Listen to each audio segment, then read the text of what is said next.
Bonjour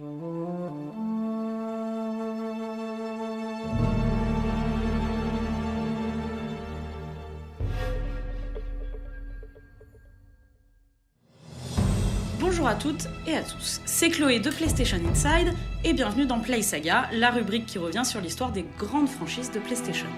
Et quoi de mieux pour commencer que d'aborder Uncharted, la licence qui a tout changé pour Naughty Dog. Allez, appuyez sur croix et c'est parti.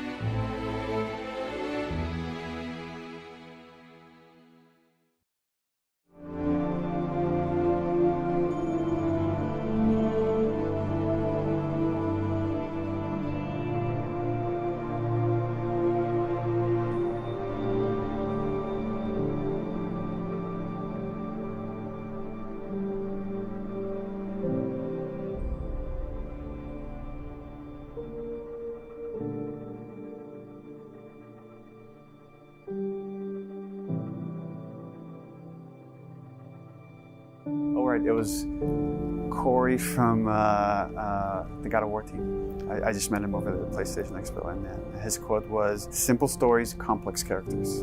And yes, that's how it should be. Next up is a brand new game from one of our most successful studios within the Sony Computer Entertainment Worldwide Studios group. And this is a developer who, since their first game back in 1996, has shipped over 40 million units of software for the various PlayStation platforms. I'm going to let the video speak for itself.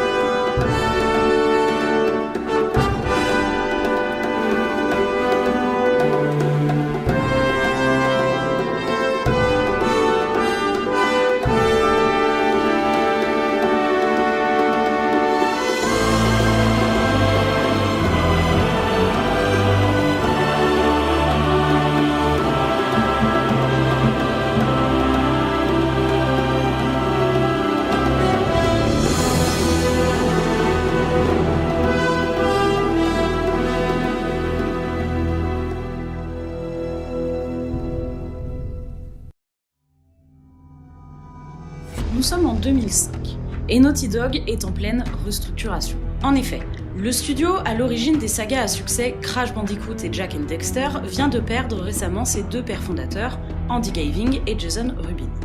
Malgré tout, les équipes restent fortes de leur précédent succès et PlayStation décide de leur confier deux projets. Le studio est donc divisé en deux équipes. La première, qui s'était occupée de Jak X sur PS2, sera chargée du prochain Jak and Daxter sur PSP. La seconde équipe s'occupe quant à elle du projet Big. Il s'agit d'une nouvelle IP pour la complexe nouvelle console de Sony, la PS3. Cependant, ces deux projets vont connaître plusieurs difficultés. Tout d'abord, le projet Jak and Daxter, malgré des premiers retours plutôt convaincants, peine à concerner les personnes qui s'en occupent. En effet, ces développeurs qui font partie des techniciens les plus chevronnés de l'industrie ne sont pas enthousiastes à l'idée de travailler sur un projet moins important que les précédents. Hé, le tatoué! Pourquoi on se tape les missions les plus nazes? Parce que je ne t'aime pas. Ça se tient. Le projet Big, lui, va rencontrer plusieurs problèmes. Pour commencer, lors du développement de la PS3, Naughty Dog découvre que son moteur graphique ne fonctionnerait pas sur la prochaine génération de consoles. De cela découle un autre problème. Les équipes techniques derrière le projet Big peinent à développer un nouveau moteur sur cette machine très complexe à apprivoiser, de l'aveu même de Mark Cerny. 6 months to get up to speed on PlayStation 2, but with PlayStation 3, we'd spent over a year trying to learn the new graphics technologies and trying to learn how to use the SPUs for world simulation, and we still weren't at the point where we had a particularly playable game. Mais un nouveau problème va surgir et contrarier les personnes derrière le projet Big. Initialement, il devait faire naître le jeu Zero Point. Le scénario initial de ce jeu se situait dans une base scientifique sous-marine. Des bioterroristes investissaient le complexe et une petite équipe allait tout faire pour en reprendre le contrôle et éviter une catastrophe écologique. Le tout dans un monde oscillant entre éléments steampunk et architecture victorienne. Sauf qu'au même moment, les studios 2K révèlent la future série culte BioShock. Cette nouvelle licence impressionne le monde du jeu vidéo grâce à une direction artistique somptueuse, un univers complexe et des visuels époustouflants. Le projet Zero Point devient alors mort-né car Naughty Dog souhaite éviter de faire face à la concurrence créée par ce jeu proche de l'univers qu'ils avaient imaginé. Sounds like quite a coincidence. Face à cette crise que traverse le studio et les développements hasardeux que connaissent ces deux projets, Naughty Dog connaît alors une vague de départ sans précédent. We were losing more people than we were hiring. It was actually hard to hire people. No one actually wanted to join us. À cette époque-là, Sony lance la PSP. On avait commencé à travailler sur un prototype de Jak and Daxter sur la PSP, dont je m'occupais. Uncharted se retrouve vraiment dans la mouise. Vraiment, le projet va très très mal. Les gens commencent à perdre confiance dans ce qu'on essaie de créer, dans le fait qu'on va y arriver, qu'on prenne les bonnes décisions. Et pas mal de gens qui partent. Genre pas mal, c'est une personne par semaine en moyenne. Ça fait mal, mais c'est peut-être ce qu'on a perdu, c'est peut-être bien en fait. Je pense que ça nous a rendu plus forts. Pour permettre à Naughty Dog de se relever, le français Christophe Balestra prend le leadership comme coprésident et amène plusieurs décisions importantes. La première est d'arrêter le projet Jak and Daxter, qui se profilait avec l'équipe qui venait de sortir Jak X, afin que toutes les forces vives du studio se consacrent au projet Big, le studio n'étant pas assez mature pour le développement de 2 jeux en parallèle. À ce moment-là, je me suis enfermé dans mon bureau pendant 2 semaines et j'ai réécrit tous les outils pour les artistes pour qu'on puisse vraiment travailler. D'accord. Et donc, c'était un gros pari, mais c'était nécessaire. Et puis après, j'ai vraiment pris cette position en fait, de leadership à vraiment, les gens avaient besoin qu'on leur donne des réponses à leurs questions, donc on fasse des choix. Maintenant, c'est pas une histoire de prendre la meilleure décision, mais de prendre une décision qui permet d'avancer, parce que dans chaque décision, soit on apprend qu'on s'est trompé, soit on apprend qu'on a bien fait. Prendre une décision, c'est très important. Avec ces décisions de Balestra, les employés ont enfin une vision à suivre, ce qui n'était plus vraiment le cas depuis le départ des fondateurs Andy Gavin et Jason Rubin. Cette refonte du studio permettra à Naughty Dog de se concentrer sur le projet Big, autour d'une équipe de rêve composée de Amy Hennig, Josh Scher, Evan Wales, Richard Lemarchand et Neil Druckmann. Cette équipe, mieux canalisée et accompagnée des anciens développeurs du projet Jak and Daxter, va réussir à surmonter l'échec du projet Zero Point. Pour cela, il est décidé de récupérer les meilleurs éléments de game design de ce projet pour présenter à Sony un nouveau projet grâce à la méthode du Vertical Slice. Cette méthode se différencie des prototypes classiques qui permettent de tester les mécanismes de gameplay et le déroulement narratif, et d'en voir l'efficacité sans avoir à se soucier des finitions. Le Vertical Slice a pour objectif de créer une partie du jeu jouable de quelques minutes dont le rendu doit être très proche du jeu final. La game director Amy Hennig et toutes ses équipes décident donc de se consacrer totalement à ce prototypage pour convaincre Sony. Si cela a été efficace, le revers de la médaille, c'est le risque que les équipes s'attachent au résultat final sans réaliser quelles sont les difficultés pour obtenir un niveau équivalent sur tout un jeu. We had no idea how we could achieve just any of what we wanted to do. It was like extremely difficult. Ce processus permet donc à PlayStation et Naughty Dog de dévoiler enfin une démo technique lors de l'E3 2006.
Amy Hennig a un jour déclaré, concernant Uncharted Drake's Fortune, « Ce que nous voulions faire lorsque nous avons imaginé ce que pourrait être notre nouveau jeu sur la PlayStation 3, c'était de créer une sorte de reformulation du genre typique de l'action-aventure dans sa forme la plus classique, mais aussi dans un contexte contemporain. »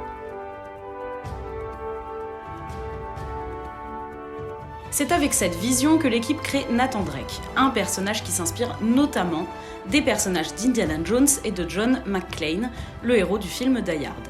Oui, je sais, on me le dit souvent. Nathan se rapproche de l'archétype du héros hollywoodien. Autant naïf et jovial que combatif et téméraire, il lie avec détachement l'humour cool, moderne à un code d'honneur classique du gentleman cambrioleur à la Arsène Lupin. Sully, le mentor de Nathan, et vieux briscard paternel, ressemble quant à lui au capitaine Haddock qui aurait troqué sa pipe contre des cigares cubains. Quant à Elena, elle représente la femme moderne et indépendante, ainsi que le love interest de Nathan. L'objectif est de bâtir un subtil mélange de ces films d'action-aventure dont Naughty Dog s'inspire en captant la tonalité, l'humour et le rythme. Je reconnais bien là la belle et talentueuse Elena Fisher. La flatterie vous fera passer à la télé. Eh oui, je suis plutôt du genre à travailler dans l'ombre. Victor Sullivan. Ah, c'est pas vrai.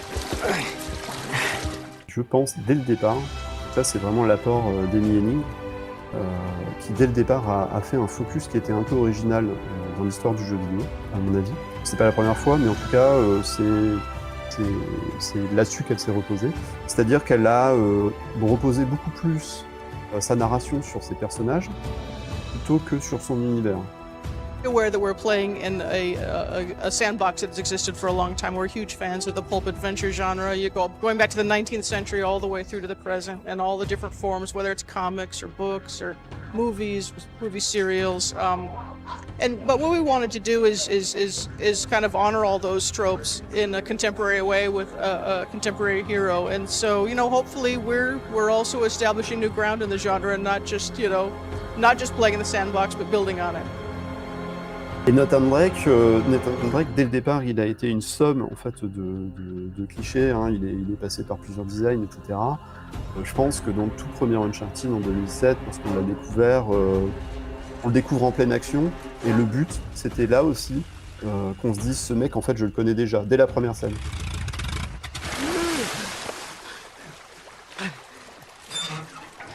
Je peux pas te laisser seul une minute, mon pote.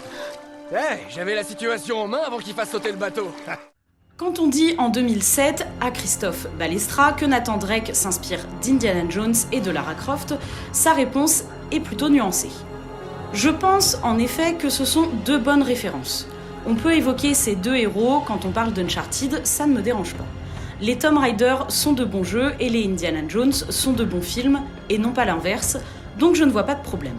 Je pense qu'on a voulu créer l'Indiana Jones des temps modernes, un héros qui reste humain puisqu'il n'est pas parfait.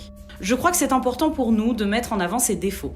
Par exemple, quand il saute, il ne va pas forcément se rattraper parfaitement, comme le ferait Lara Croft, dont, pour moi, les mouvements sont peut-être un peu trop robotiques. Au-delà de Nathan Drake, la volonté est de créer des personnages plus humains et réalistes qui ont des défauts et qui peuvent énerver ou émouvoir de par leurs imperfections. Je pense que la raison du succès de la franchise Uncharted, c'est le fait qu'on a essayé de raconter une vraie histoire avec des vrais personnages qui avaient une réelle profondeur.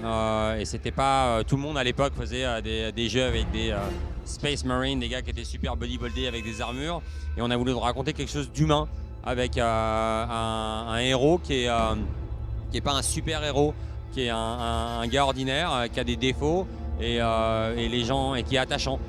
Josh Scher, scénariste du premier Uncharted, indiquait ensuite que dès la pré-production, la volonté du studio était de raconter réellement une histoire et de ne pas uniquement faire quelque chose de sensationnel dans le style action-aventure. L'idée était d'essayer de faire des personnages amusants, auxquels on puisse s'identifier et une histoire entraînante durant tout le jeu. Sois prudent. Voyons, je le suis toujours. Oh! J'avais pas vu ça! Ah! Concernant le synopsis de cet Uncharted, le joueur incarne donc Nathan Drake, un chasseur de trésors qui parcourt le globe à la recherche de reliques et autres objets de valeur. Nathan est persuadé d'être le descendant de l'illustre corsaire et explorateur Francis Drake, disparu dans de mystérieuses conditions après avoir amassé de nombreux trésors.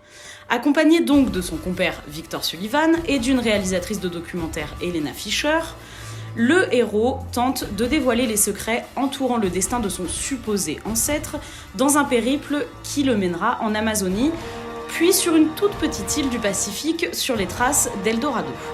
Mais il découvre qu'il n'est pas le seul à le chercher, car une organisation de chercheurs d'artefacts, avec à sa tête Gabriel Roman et son bras droit Atok Navarro, le recherche également.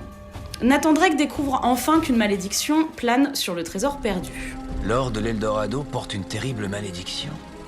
Les Espagnols ont libéré les enfers et en deviennent les suppôts.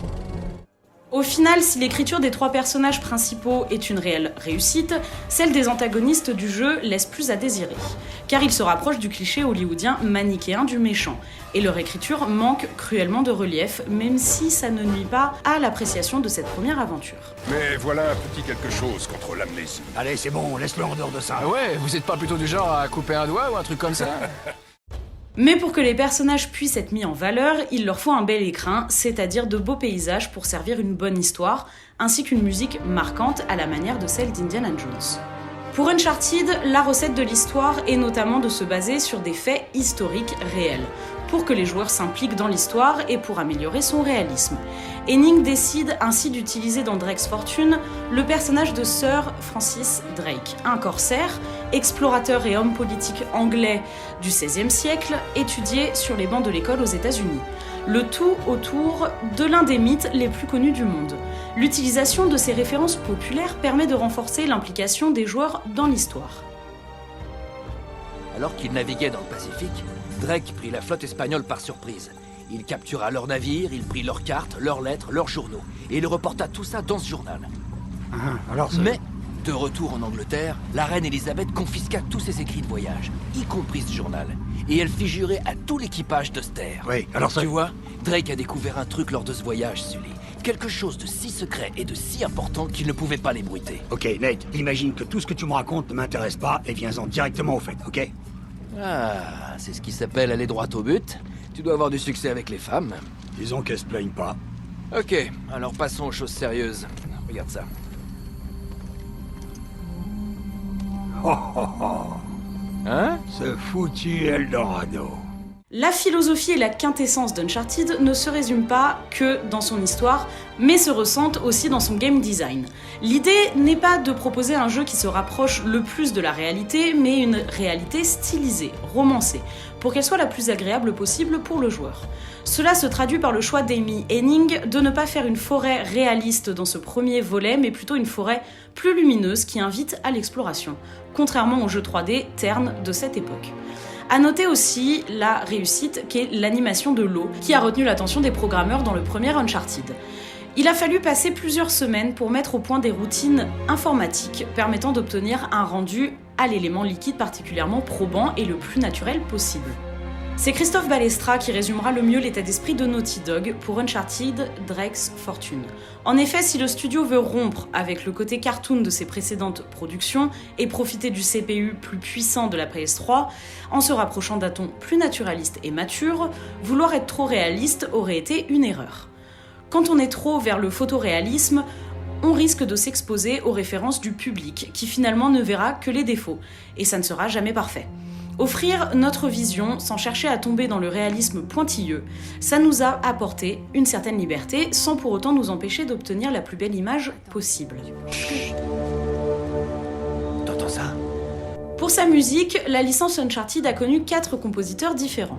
Le premier et le plus important est Greg Edmondson, compositeur des 3 premiers épisodes et donc de l'inoubliable Nate's Theme. Et dire que cela aurait pu ne jamais avoir lieu si Amy Henning n'avait pas insisté. How I got the job is a little bit interesting. I had done a TV show called Firefly, and at some point it got canceled, and they were making the first Uncharted series, and they were putting together a trailer for E3, and they were listening to music against the trailer to see, what might work.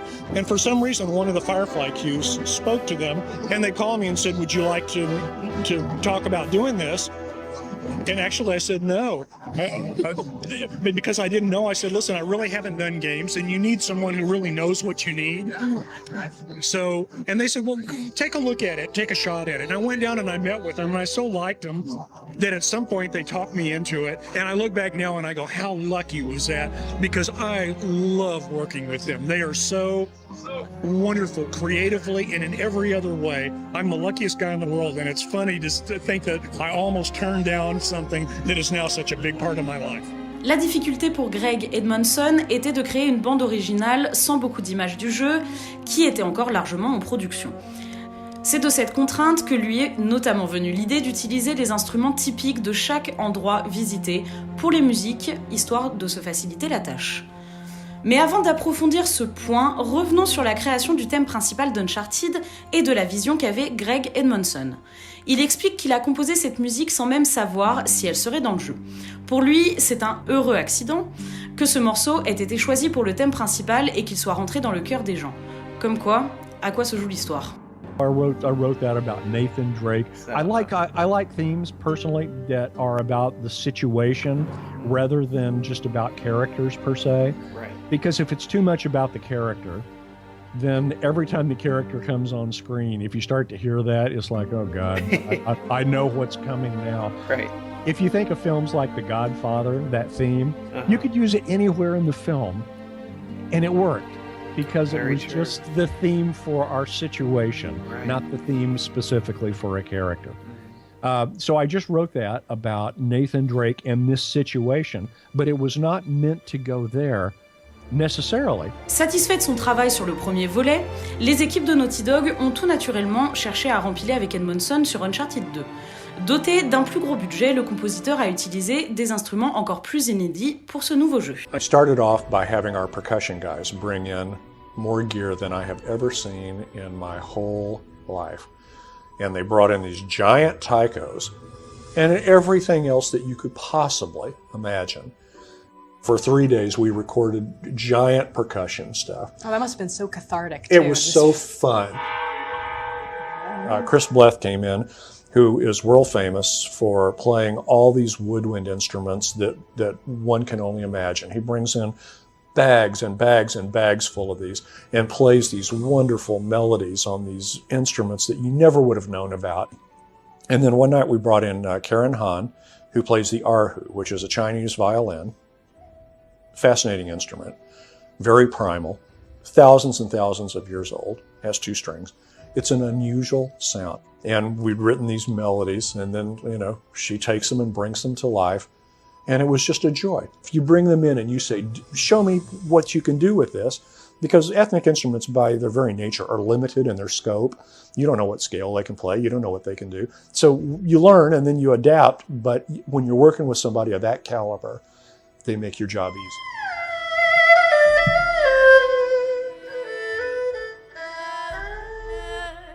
Mais s'il était extrêmement fier de son travail et de celui de son équipe sur cet épisode, Edmondson a toujours estimé que la meilleure musique qu'il ait composée est celle d'Uncharted 3, l'illusion de Drake. En interview, il parle des différences entre les deux volets. Different than the last one. Mm-hmm. The last one was non-stop action. This time she has it's a little more cerebral. There's more mystery to it. Uncharted 3 sera la dernière participation de Greg Edmondson à la trilogie. À la suite du départ d'Amy Hennig et au changement chez Naughty Dog, le studio ne fera plus appel à ses services. Vous n'êtes pas les bienvenus. Aucun de vous. Pour Uncharted 4, A Thief's End, Henry Jackman est choisi. Ce compositeur est un grand nom d'Hollywood, connu pour ses bandes originales de Jack Reacher, Captain America ou encore Jumanji. Pour comprendre la différence de travail entre celui de Greg Edmondson et celui d'Henry Jackman, on vous conseille le très bon article de Donny Jeep, la musique d'Uncharted 4, Henry Jackman à la barre. Cet article résume les deux visions différentes des compositeurs par cette phrase. Là où le compositeur de la trilogie s'attachait à raconter l'histoire des lieux visités, d'où la caractérisation très prononcée de la jungle du Népal, Carthagène ou encore du désert de la péninsule arabique, Jackman va raconter celle des visiteurs, avec un brio assez surprenant car ce n'est pas forcément là où on l'attendait et où il est généralement le plus à son aise. Sous ses abords d'aventures dépaysantes et de chasse au trésor, Uncharted 4 traite de la famille, celle que l'on a et celle que l'on se choisit, et de l'histoire, celle que l'on vit et celle que l'on s'imagine, celle que l'on raconte et transmet. Le choix opté par Druckmann et son équipe a été de traiter cela avec un regard intimiste, choix judicieux qui permet d'amener une réelle profondeur au jeu ainsi qu'à sa musique. Henry Jackman sera d'ailleurs reconduit pour la composition du stand-alone Uncharted The Lost Legacy qui se passe en Inde. Ah, désolé, je bosse qu'avec des pros.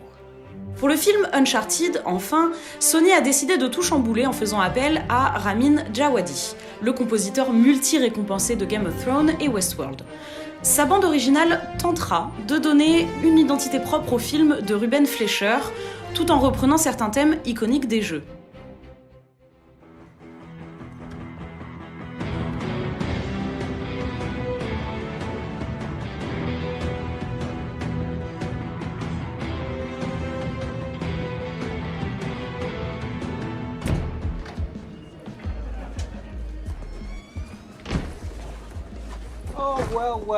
En plus des personnages et de l'histoire, Naughty Dog va utiliser les codes du cinéma pour réaliser Uncharted Drake's Fortune. Avec l'idée de créer le premier jeu d'action-aventure cinématographique, les équipes du studio californien ont repris beaucoup de codes et d'éléments issus du 7e art pour réaliser Uncharted. Très bien. Alors comment ça se fait que vous soyez sains et saufs, hein? Je vous jure que vous allez pas le croire. Hein? Pas possible. Ce vieux Francis a pris cette balle pour toi. Ouais. Je croyais que ce genre de truc arrivait que dans les films. Cela commence par travailler la mise en scène et la gestion des caméras dans le jeu, éléments qui posent souvent des problèmes dans le jeu 3D. Chaque level designer avait à sa disposition plusieurs types de caméras virtuelles qu'ils pouvaient manier à l'intérieur du niveau dont ils avaient la charge. De nombreux éléments étant paramétrables pour la gestion des caméras, comme le choix des focales, l'angle de la prise de vue et la vitesse de déplacement, les level designers avaient tout en main pour la meilleure mise en scène possible, tels des réalisateurs au sein de leur niveau. Pour aider ces réalisateurs, les programmeurs avaient pour rôle d'améliorer continuellement ces outils pour leur permettre de suivre l'action ou d'évoluer au sein des environnements de la manière la plus fluide possible et naturelle possible. Petit filou. Mais en plus du travail des level designers et des programmeurs, il fallait bien l'œil aguerri d'Amy Hennig pour traiter au cas par cas de la captation de chacune des séquences, car les mêmes principes de mise en scène ne s'appliquent pas pour un paysage, un couloir ou un combat au corps à corps. À la réalisation, l'un des éléments les plus importants d'un film est ensuite les acteurs. Pour se rapprocher du monde du 7e art, Naughty Dog utilise pour la première fois dans Drake's Fortune une nouvelle technologie, la motion capture. Ceci avait été vu à l'époque comme une hérésie par certains animateurs du studio habitués à l'animation faite manuellement. The team that we built was a Crash team. And then suddenly you give us this curveball where we have to design this realistic, grounded game. There was almost like a revolution that happened inside the animation department when we started talking about using mocap. Mocap was like a big controversy at Naughty Dog. Finalement, pour l'animation du jeu, Naughty Dog utilisera un mélange entre mouvements réalisés et animés à la main et mouvements issus du motion capture pour rendre un aspect plus naturel. Amy Hennig explique ainsi que l'animation dans Uncharted est très flexible, car elle n'est pas découpée en phases successives comme dans la plupart des autres jeux. En effet, le système maison fonctionne comme Photoshop, selon ses dires. Les personnages sont composés de plusieurs couches d'animation et de mouvements. Par exemple, l'animation de tirer et l'animation de courir peuvent se superposer pour une même scène. Le système créé par les développeurs permet d'obtenir une grande variété d'animations sans que cela ne sollicite trop la mémoire de la machine. Comme cela, l'animation des personnages du visage jusqu'aux pieds fait partie des meilleures de l'industrie. Si Naughty Dog innove dans la façon d'utiliser la motion capture, notamment avec l'enregistrement de la voix des acteurs simultanément, c'est surtout dans sa relation avec le travail des acteurs que Naughty Dog va innover en utilisant une méthode proche de celle des séries télé. I've often said that I think some of the best acting is just kids at play, and that's what we do. We just kind of jump into that proverbial sandbox, I guess, and just. See how I brought that around? You brought Sandbox? You tied it in. Thank you. Il est taré. Ah ouais. Ouais, il est à fond tout le temps, quoi. Mais beaucoup du personnage de Nathan Drake vient de lui, hein. Son humour, etc. C'est vraiment lui. Vous laissez pas mal de place aux improvisations durant les... Ouais, énormément en fait. Bon, déjà la manière de travailler avec les acteurs, c'est très différent des jeux traditionnels où les gens généralement écrivent et puis après ils vont à les acteurs pendant 2 semaines et boum boum boum boum boum, on fait toutes les scènes. Nous c'est plutôt comme une série télé en fait où on va se retrouver avec les acteurs pendant plus d'1 an à tourner avec eux 1 fois par semaine, 1 fois toutes les 2 semaines. On prend le temps de répéter aussi avec eux avant chaque scène et puis on leur laisse beaucoup de liberté. Si jamais on n'est pas vraiment accroché à ce qu'on a écrit sur le papier, s'ils ont envie de le changer, de le tourner autrement, il n'y a aucun problème, on leur laisse cette liberté-là. À partir du moment où c'est naturel, c'est ce qu'on recherche en fait. Oui, je pense que comme tu disais tout à l'heure, leur travail est valorisé aussi par ce qu'a pu faire Amy Hennig aussi sur tous les personnages, créer cette dynamique. C'était une des premières fois où vraiment on avait un personnage qui est tout le temps accompagné des autres et tu as une narration qui se fait comme ça, avec les dialogues et tout. Ouais, non, c'est sûr, la manière dont ils sont vraiment investis dans le projet. Nolan North, moi je le vois souvent, il est au boulot, quoi. Il vient au boulot. Je pense pas qu'il y ait beaucoup d'acteurs qui font des jeux vidéo qui vont juste passer chez les développeurs pour dire salut, pour discuter un peu d'où on en est, etc. Donc ils se sont vraiment investis. Et puis Amy a fait un super boulot pour rendre ses personnages intéressants, les mettre dans des situations aussi qui étaient des fois cocasses pour lui, et puis des fois un petit peu plus dures. Et donc encore une fois par rapport à ce rythme qu'on a envie de donner au jeu et puis, ouais, je crois que les acteurs ont fait un super boulot, mais sans l'équipe derrière qui permet d'avoir un super rendu, un super éclairage, etc. Pour moi, ils font partie de l'équipe à part entière et c'est l'addition du talent de tout le monde qui fait que ça rend bien au final. C'est cette grande importance qui rend les relations entre les personnages très réalistes et sincères. Josh Shear, lui aussi, rend hommage à Nolan North et explique pourquoi ils l'ont choisi.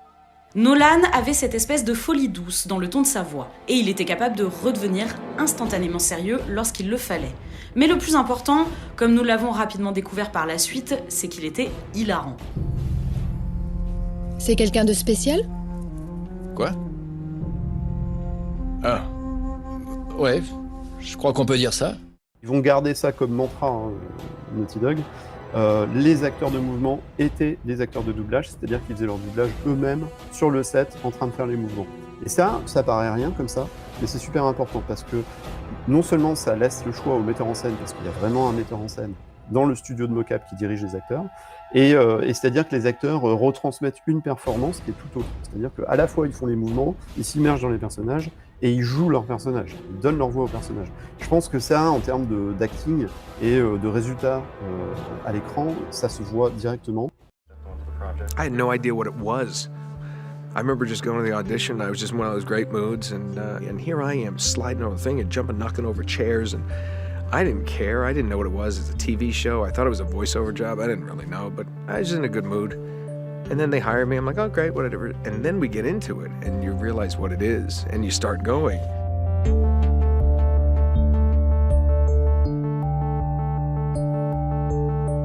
And then it's like, and then you realize, and then you're having so much fun. That was in perfect time. And I was given so much freedom. It was one of the first times in my career that I was given the freedom to really contribute and help create this character from my own personality. Je pense qu'on l'a tous senti dès le premier épisode, qu'on n'était pas dans une espèce de pantin animé. Même s'il y avait un excellent acteur de doublage derrière, un pantin animé, ça reste un pantin animé, et ça nous fait toujours un petit peu décrocher. Là, par contre, il y avait une adéquation totale entre le mouvement du personnage et puis la voix qu'on entendait. C'est une technique qui s'est améliorée, évidemment, elle n'était pas parfaite dans Uncharted 1er. Je pense qu'elle a atteint son rythme de croisière vraiment avec le premier The Last of Us, que ensuite dans Uncharted 4, etc., c'est assez fantastique. Je veux dire, The Last of Us Part 2, par exemple, en termes de jeu d'acteur, c'est absolument et complètement bluffant. Donc là-dessus, déjà, il y a quelque chose, c'est-à-dire que ne serait-ce que de la partie casting à la partie direction d'acteur, à la partie réalisation, mise en scène, il y a une emphase chez Naughty Dog qu'on ne trouve pas ailleurs, qui a fait école depuis. Hein. C'est-à-dire que bon, il y a quand même pas mal de studios qui se sont dit, ok, Naughty Dog vient de mettre la barre là, maintenant ça va être compliqué de sortir un jeu AAA avec un jeu d'acteur moyen. Mais après tout, Uncharted reste un jeu et le gameplay est très important. Pour son gameplay, Uncharted 1 se base sur un genre à la mode, le jeu d'action-aventure à la troisième personne avec l'accent mis sur l'exploration et l'escalade de plateforme. Mais il s'agit aussi d'un jeu de tir misant sur la couverture, comme pour le jeu Gears of War de Xbox, la référence en la matière. Cependant, le joueur peut décider de foncer dans le tas en courant vers l'ennemi, tout en tirant sur lui et utiliser ensuite le système du combat au corps à corps, tout en fluidité. Pour les moments de gunfight, le joueur aura à sa disposition des grenades, une arme légère et une arme lourde qui pourront être différentes en fonction des armes trouvées dans le décor ou sur les ennemis morts. Tu sais te servir de ça ? Ouais, c'est comme une caméra. Faut juste... je vise et j'appuie, c'est ça ? Parfait.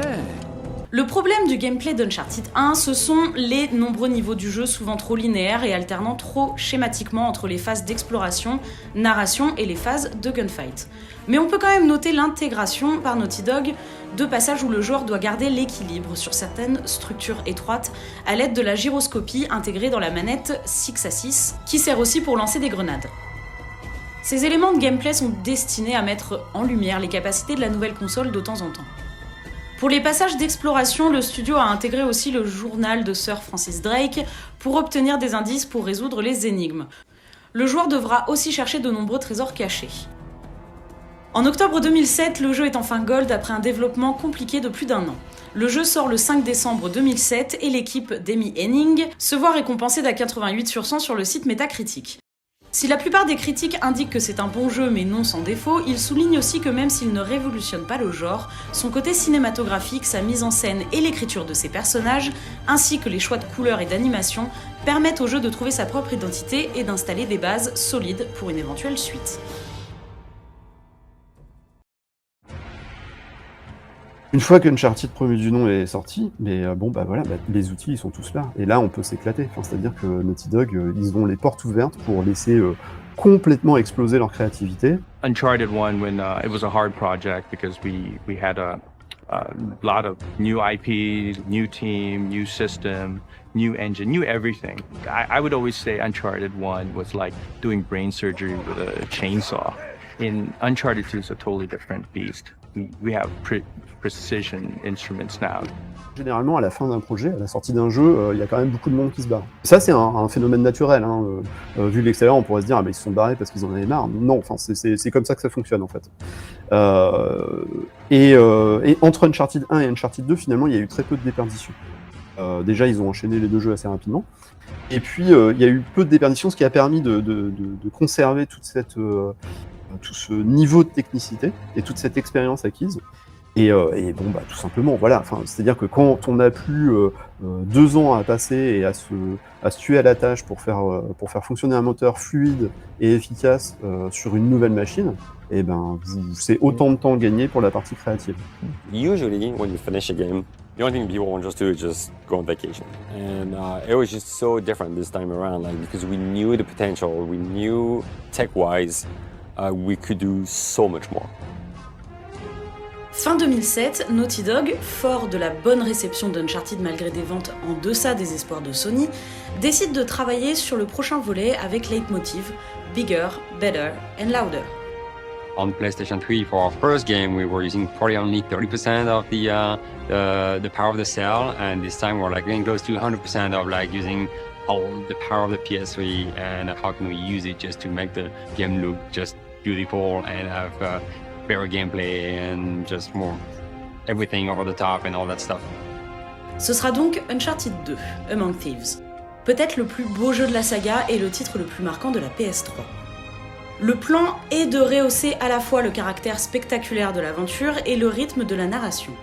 With Uncharted 2, we really wanted to not only tell a really compelling story with interesting characters, but we wanted to just put you in these over-the-top cinematic set-piece moments that feel ripped straight out of a summer blockbuster movie. It lets you have control over Drake as you're having to play through those set pieces. So we wanted to just give all the technology we could to the engine to allow us to create these moments. Pour atteindre cet objectif, Amy Hennig, qui souhaite se consacrer à 100% sur le scénario, va confier la réalisation de ce second volet à 2 anciens membres de son équipe sur Drake's Fortunes. Bruce Straley deviendra le game director et assurera le développement du gameplay. Neil Druckmann sera lui promu comme creative director et supervisera le développement de l'histoire. Ils ne le savent pas encore, mais ce duo deviendra l'un des binômes les plus récompensés de l'histoire du jeu vidéo. Cette association correspond à la volonté que le prochain Uncharted ne doit plus avoir cette scission nette entre gameplay et narration. We have challenges on all fronts. It's how do you create a grounded character in a grounded setting, trying to get the pacing right, not only in the story and the cutscenes, but in games, so they actually start playing the way that we're drawing them in the story. They need to look and react that way in the game as well. Ainsi, dans la tête d'Amy Hennig, la narration doit pouvoir se raconter au travers du gameplay, et l'exemple le plus flagrant sera le passage entre Tenzin et Nathan, dont la relation va se construire autrement que par la parole. Alors mec, je suis sûr que tu parles pas un mot de français. L'idée est d'arriver à construire une relation forte entre les deux protagonistes et que le joueur puisse s'attacher à ce nouveau personnage dont nous ne comprenons pas la langue. Pour cela, il faut obligatoirement une convergence entre le gameplay et la narration, car les cinématiques ne peuvent pas suffisamment impliquer le joueur. Pour renforcer cette relation entre gameplay et narration, Straley déclarait « La première chose que nous avons faite a été de nous asseoir pour discuter. Maintenant que nous avions un jeu et une histoire, quels sont les éléments qui définissent réellement le monde et les personnages d'Uncharted ? Nous avons rédigé donc une liste et nous étions au moins d'accord sur une chose. Il fallait rendre les personnages encore plus attachants et que le joueur puisse prendre vraiment part à l'action. Pour cela, il fallait donc rompre avec le format très schématique du premier volet, qui alternait de manière très distincte entre les phases d'exploration, de narration et les gunfights. C'est pas si simple. Afin de lutter contre cela, notre duo passera plusieurs semaines à tester les différentes solutions jusqu'au jour où ils créeront une innovation, un nouvel outil pour raconter une histoire, le Traversal Gunplay. Druckmann explique « Il était crucial pour nous de développer cette combinaison unique de Traversal Gunplay, qui utilise une mécanique de jeu de plateforme issue de notre expertise sur les précédentes productions du studio, pour la fusionner avec la mécanique d'un jeu de tir à la vue à la troisième personne. » In Uncharted 2, we had three pillars of gameplay. We had traversal, we had gunplay, and we had hand-to-hand combat. And we set up scenarios and we changed the animations. We did all these things that would enable you to kind of seamlessly go to any of those things at any time. And so we really wanted to kind of give that really good cohesive feel to your entire experience. Cette évolution du game design marque un tournant dans l'histoire du studio californien, la frontière entre exploration et combat devenant de plus en plus mince dans ces zones semi-ouvertes.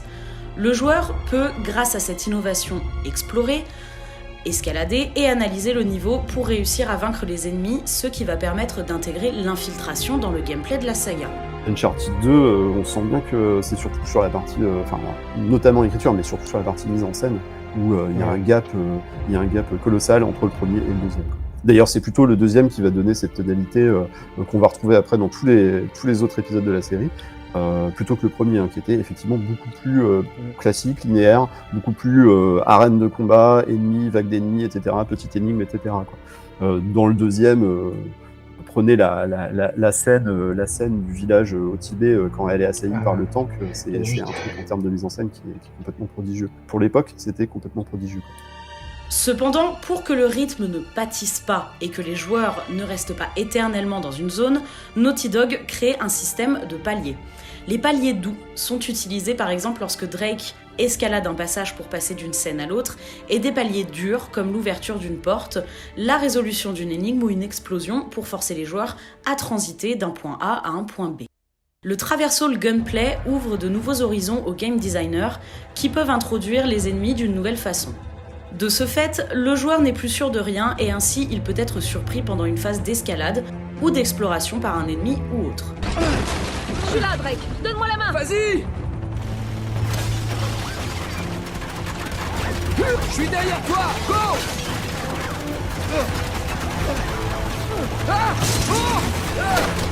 Cette idée d'enlever ce confort aux joueurs par la distinction entre exploration et combat sera poussée à l'extrême chez Naughty Dog dans The Last of Us Part 2, avec les séquences customisation des armes qui ne seront même plus des passages sans risque pour les joueurs.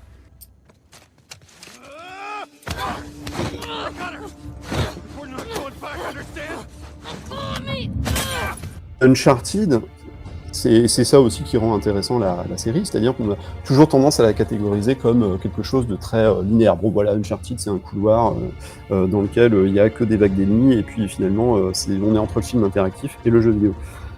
Et c'est quand même vachement plus compliqué que ça, vous vous en doutez. Enfin, c'est-à-dire qu'entre Uncharted le premier et Uncharted 4, Lost Legacy et même The Last of Us Part 2, c'est une longue évolution, mais sur-évolution, d'un modèle de ce Neo Naughty Dog qui améliore petit à petit sa formule, en fait, qui effectivement par petites touches, on va tester cet héritage de Ico, on va essayer de l'intégrer à un moment pour créer un moment de jeu, c'est-à-dire un moment assez particulier, un moment que le joueur va noter. Et puis à un moment, c'est intéressant ce que certains ont fait dans le jeu Journey par exemple. Et puis on va l'intégrer. Et puis en fait, de Journey, lorsqu'on s'est intégré dans la recette Uncharted, ça donne le niveau à Madagascar avec le volcan. Et alors, comme ça, on se dirait, on voit pas forcément la relation, et pourtant elle est directe dans le level design. Enfin, c'est-à-dire qu'ils vont aller piocher à droite, à gauche, tout un tas de choses, que ce soit chez les indés ou chez les jeux qu'ils aiment bien, et ils vont essayer de l'intégrer pour améliorer leur formule. Uncharted 2 Among Thieves a bénéficié de 2 fois plus de moyens humains et financiers que Drake's Fortune. C'est une nécessité pour créer un vrai blockbuster estival interactif. J'ai un boulot pour nous. Ah ouais. J'ai un client qui est prêt à débourser un gros paquet de fric si on obtient un certain objet pour lui. Straley et Druckmann expliquent. C'était devenu pratiquement notre devise. Comment proposer des scènes d'action aussi épiques et intenses que dans les films comme Piège de cristal, Terminator 2 ou la série des Indiana Jones, tout en permettant aux joueurs d'interagir avec l'action. Nous aimons simplement tous ces films et ce sentiment que le spectateur ressent au moment de quitter la salle après une séance de cinéma en été. Nous avons donc réfléchi. Et si on pouvait jouer comme à l'intérieur d'un blockbuster ? En plus de l'action, sommes-nous également capables de capturer le cœur et les tripes de ces films ? L'objectif du duo était aussi que les joueurs puissent tomber amoureux de leurs personnages pour qu'ils s'impliquent encore plus dans leurs aventures. When we set out to do the sequel, we just wanted to even do better at capturing that active cinematic experience, which is really, for us, capturing the charm and action and adventure and spirit of classic, action adventure that we all love, and making it interactive, so that anything we could do to make that experience in the player's hands, we wanted to improve from the first game to the second. And I think that's why we get the effect of people not wanting to put the controller down. They want to see what's going to happen next, and they're emotionally invested in what the characters are doing. C'est pour ça qu'il y a un gap énorme entre le premier Uncharted et Uncharted 2. Déjà là, on sent qu'ils ont aspiré un peu tout ce qui les faisait vibrer, quoi, de Resident Evil 4 à Ico. Alors, c'est vraiment les 2 grosses références majeures, plus tout un tas de choses qu'ils ont vues au cinéma, qu'ils avaient envie de le mettre dedans, des moments de réalisation. Il y a par exemple, il y a dans cette scène là de l'arrivée du tank dans le village tibétain, il y a du Spielberg, il y a du il faut sauver le soldat Ryan, avec de l'usage de la caméra portée, etc. Enfin bon, il y a tout un tas de choses, vous voyez, et ils s'en cachent pas, hein, mais tout ça s'imbrique plutôt pas mal, quoi. Et c'est pour ça que je parle de mise en scène, parce qu'au final, toutes ces petites briques, ça va donner, et c'est là que c'est fort, un ensemble assez cohérent. Pour sublimer le jeu, il faut aussi des paysages beaux et spectaculaire avec la même volonté que celle d'Uncharted 1, c'est-à-dire créer un monde réaliste mais stylisé. En témoignent les environnements vaguement exagérés par rapport à la réalité, comme ce monastère bouddhiste perché sur une falaise du Bhoutan à plus de 3000 mètres d'altitude, dont se sont inspirés les concept artistes. Uncharted has always been grounded into reality, and we try to thread the fiction and reality. We try to push it as much as possible to the fantasy, but it's still believable. We've always wanted this very lush and colorful world. We want just vibrancy in all of our textures, detail. It's just all about detail. Some of us actually been to the Gompas in Nepal and Tibet, and we look at the location and the culture and how rich the architecture is, and just how they've developed their culture and the colors and the design. And sometimes reality is better than almost anything you can create. À noter aussi qu'après le défi technique de la représentation de l'eau dans Drake's Fortune, l'équipe du jeu s'en est lancée un nouveau avec l'idée de créer de la neige et des environnements alpestres des plus impressionnants et réalistes de l'industrie. Grâce à l'énorme travail de Bruce Straley sur Uncharted 1, les développeurs ont pu fabriquer un moteur efficace qui permet de créer une claque visuelle avec notamment cette émulation impressionnante de la neige. Concernant le côté spectaculaire, il va de pair avec la volonté de repousser les limites technologiques de l'industrie du monde du jeu vidéo. C'est de cette vision que vont naître des moments spectaculaires qui vont devenir cultes et typiques de la saga. Ces moments de bravoure cinématographique sont nommés par Bruce Straley les Uncharted Moments et deviendront indissociables de la série. We often talk about moments in the development of Uncharted, but they're these iconic images packed with drama and a spirit of adventure, and so the train was definitely one of these. De cette idée, il en résulte deux passages incroyables. Tout d'abord, le niveau du train qui a été un véritable défi en termes de conception.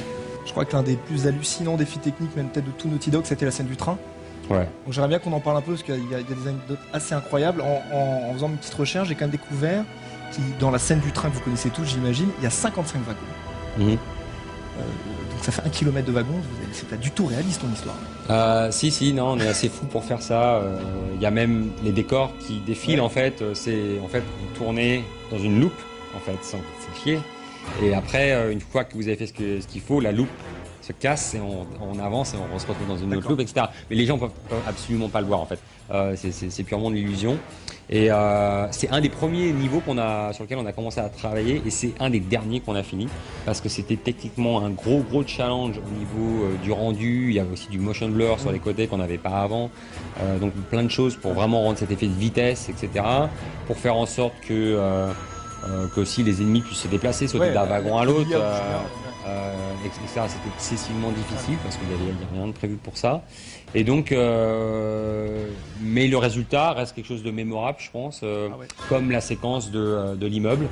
Qui a découlé peut-être des avancées que vous aviez fait sur le train d'ailleurs. Ouais, exactement. C'était cette idée d'avoir une plateforme en fait au début en mouvement. Ça a déclenché plein de choses qui nous ont permis de mettre Nathan Drake en fait dans des situations très particulières qui n'avaient pas été vraiment faites dans d'autres jeux avant. Puis, après le passage du train, la séquence culte de l'immeuble qui s'écroule en temps réel pendant que les joueurs sont en train de se battre contre des vagues d'ennemis et un hélicoptère est la séquence choisie pour présenter le jeu à l'E3 2009. Cette séquence aura demandé 3 mois de travail pour être créée à 100%. Bruce Straley en a eu des sueurs froides en s'imaginant tout le boulot qu'il restait à faire pour terminer le jeu avec la même qualité que cette démo. Cette séquence, qui recevra un accueil triomphal, sera un nouveau départ pour les équipes de développement. Cette présentation, à quelques mois de la sortie du jeu, redonnera un coup de boost aux équipes de Christophe Balestra, qui se souvient. Cette E3 a été vraiment ce qui nous a donné le coup de pouce pour finir ce jeu, parce qu'on savait pas ce qu'on faisait à l'époque. Et quand on se retrouve à l'E3 et que les gens t'arrêtent tous les 10 pas pour te dire « Waouh, les gars, ce que vous avez fait, ça calme », ça te donne un coup de boost pour toute l'équipe, phénoménal. En plus, tous les gens qui faisaient le jeu, ils avaient leur t-shirt Naughty Dog, Uncharted 2. Ils cherchaient un petit peu ça, mais non, ça a été vraiment un moment où on s'est dit ok, là on tient vraiment quelque chose de spécial parce que la réception a été vraiment formidable, quoi. Et quand je vois aujourd'hui certains jeux qui essayent encore de copier en fait ça. C'est devenu vraiment une référence aussi Uncharted pour toute cette génération. Ouais, non, c'est vrai que encore une fois on a créé quelque chose, je pense, d'unique qui était vraiment identifiable en fait, qui ressortait du lot. Et cette séquence a été vraiment qui représente le côté graphique, le côté technique, qui représente la narration aussi, qui représente plein de détails. T'as l'hélicoptère qui est là, t'as les plantes qui bougent. Je me souviens aussi, à un moment, il s'accroche, il descend, on voit 3 voitures en bas. À 3h du mat, la veille de l'E3, il y avait un bug de texture qui était dans mon code, que je débuguais parce que les textures devenaient complètement n'importe quoi. Donc voilà, c'est plein de souvenirs qui nous ont vraiment marqués et qui nous ont permis de finir le jeu comme il fallait. Cette E3 2009 est un véritable tournant pour la saga, comme l'indique Straley. J'ai estimé qu'il était de notre devoir de proposer ces Uncharted Moments. Nous n'avions jamais vu une chose pareille dans aucun autre jeu. Ces moments deviendront donc l'ADN de la série. Concernant le synopsis de l'histoire d'Uncharted 2, Nathan Drake tente de percer le mystère entourant la flotte perdue de l'explorateur Marco Polo à son retour de Chine en 1292. L'aventurier se rend dans l'Himalaya sur la piste du royaume de Shambhala et de la pierre sacrée de Chintamani de la mythologie bouddhiste. Ah, ce ne serait pas une ancienne dague rituelle tibétaine que je sens dans ta poche? Peut-être parce que je suis content de te voir. Fais gaffe! Un militaire du nom de Lazarevitch convoite également le précieux saphir.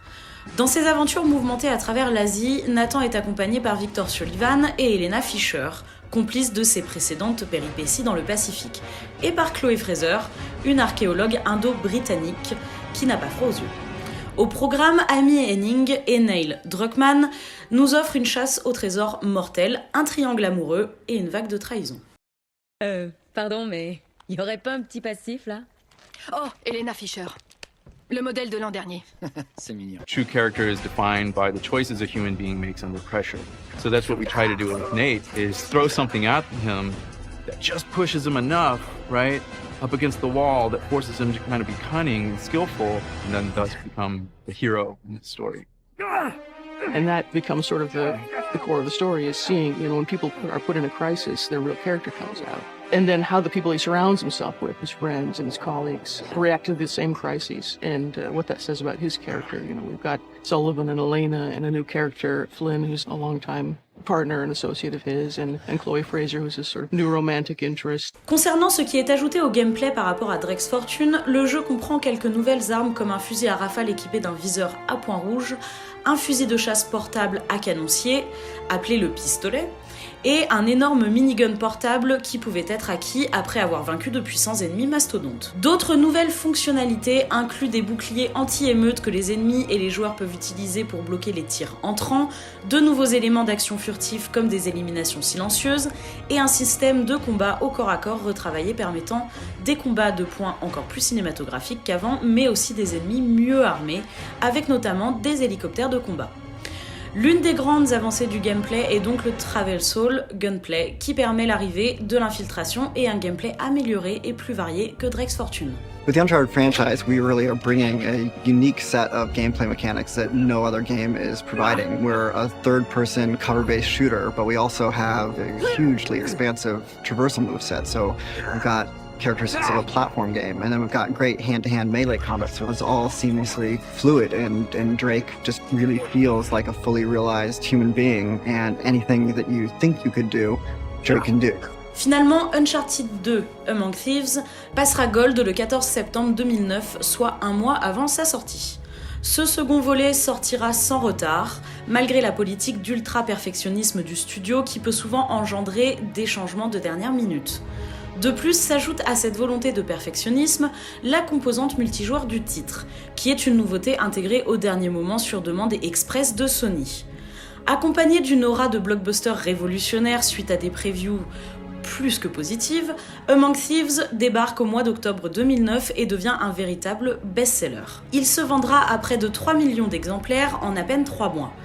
Uncharted 2 est une démonstration technique donc pour la PS3 et révèle la qualité de la machine comme le soulignait Christophe Balestra après que le premier volet ait mis en avant la complexité de cette console. The optimizations and enhancements that they've done to this engine from Uncharted 1 to Uncharted 2 are mind-boggling, and we're using the PlayStation 3 hardware in a way that I'm not sure that anybody else really is, to have that visual experience be so right and so seamless. Naughty Dog nous offre le premier blockbuster estival interactif de l'histoire. Ce dernier nous fait passer par toutes les émotions grâce à des paysages et des scènes d'action spectaculaires, mais aussi une narration qui maîtrise à merveille la relation entre ces personnages auxquels le joueur s'est attaché. Uncharted 2 Among Thieves sera qualifié par la presse de chef-d'œuvre et il continue de jouir de ce statut aujourd'hui. À ce titre, l'équipe derrière le jeu composé du trio Bruce Straley, Neil Druckmann et Amy Hennig va rafler une quantité impressionnante de récompenses pour un jeu qui marquera à jamais l'histoire de l'industrie du jeu vidéo. Uncharted 2 Among Thieves also wins Best PS3 Game and Best Graphics.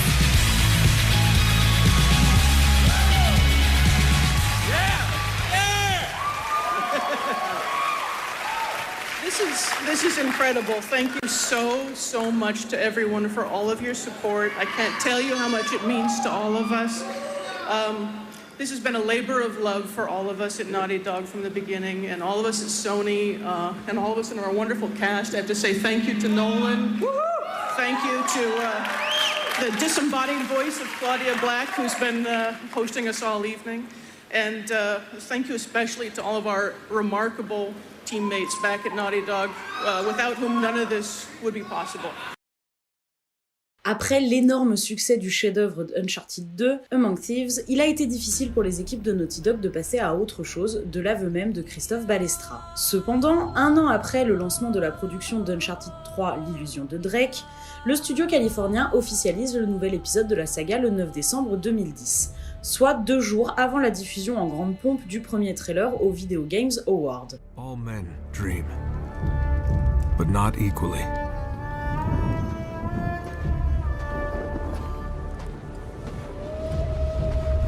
Those who dream by night, in the dusty recesses of their minds, wake in the day to find that it was vanity.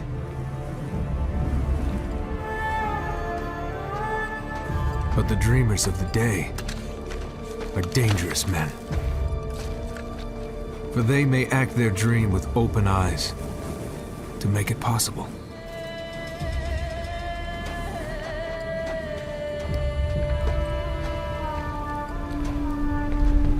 This I did.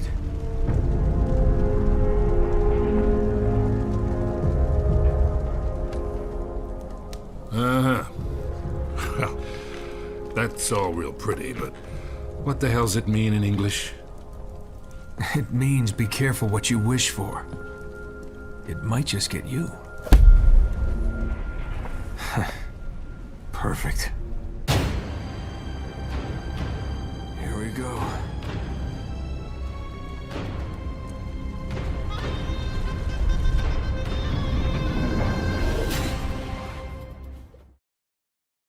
En charge de ce troisième volet, nous retrouvons Justin Richmond en tant que Game Director, sous la tutelle de l'inamovible Amy Hennig qui se retrouve comme seule autrice sur cet épisode. En effet, la saga perd les pairs d'Uncharted 2, Bruce Straley et Neil Druckmann. En 2009, les coprésidents Evan Wells et Christophe Balestra décident de diviser le studio en 2 équipes, l'une s'occupant d'Uncharted 3 et l'autre de The Last of Us, la nouvelle IP du studio produite par Straley et Druckmann. Over the course of Uncharted 2, we did really develop a lot of really great leaders, and we wanted to make sure that we were giving the team an opportunity to grow and spread their wings and not sort of just get in a cycle of just churning out sequel after sequel. Ce nouveau volet de la saga se veut être une vitrine technologique avec d'incroyables séquences, les fameux Uncharted Moments. Cet Uncharted ultime doit pousser la PS3 dans ses retranchements en étant un mélange entre maestrat technique et game design pur et dur. Ils avaient déjà en tête des scènes avant même de se dire ok, qu'est-ce qu'on veut raconter. C'est-à-dire qu'ils se sont dit ah ouais, ça c'est autour de ces scènes d'action qu'on va faire pivoter toute notre écriture. Il y avait notamment, je crois, la scène à Madagascar, la course-poursuite, la fameuse course-poursuite d'Uncharted 4, qui est assez monumentale. Mais ça devait être pareil. Je crois que c'est Justin Richmond qui avait imaginé cette scène qui, effectivement, on l'a déjà probablement vu au cinéma dans un Mission Impossible ou je sais plus quoi, la chute de l'avion, quoi. Mais peu importe, enfin, c'est-à-dire que bon, visuellement et en termes ludiques, ça allait donner quelque chose. Et bon, bah derrière, alors c'est vrai que c'est un peu retourner le truc, mais ça se passe pareil au cinéma. C'est-à-dire qu'ils ont eu la vision de cette scène. Et autour, on va broder, enfin, comment Nathan va arriver dans un avion, et ben, écoute, on va faire ceci, cela, etc. Il va changer de pays entre les deux, etc. La volonté est de donner un nouveau souffle épique à la série tout en respectant sa philosophie. Les moments spectaculaires doivent être mis en valeur grâce au passage plus paisible et à la narration qui doit rendre les personnages plus attachants pour ajouter un aspect émotionnel. Je te laisse. Nate! Je croyais que c'était mal vu. Tais-toi. J'ai vraiment cru t'avoir perdu. Pour cela, la narration va explorer plus en profondeur la personnalité de Nathan Drake et sa relation avec les autres protagonistes, en particulier Sully. Uncharted 2 was more like a wow, that's awesome kind of hit, you know? And in Uncharted 3, the story became more personal. You got to see more of Nate's background and how he was as a child and how he started. So it made the audience really become more involved. Quand il t'a recueilli dans les rues de Colombie il y a 20 ans de ça, t'a-t-il sauvé de cette vie? Ou t'a-t-il condamné à celle-ci? We wanted to have Victor Sullivan back in this one and really explore their relationship much more than we have in the previous games.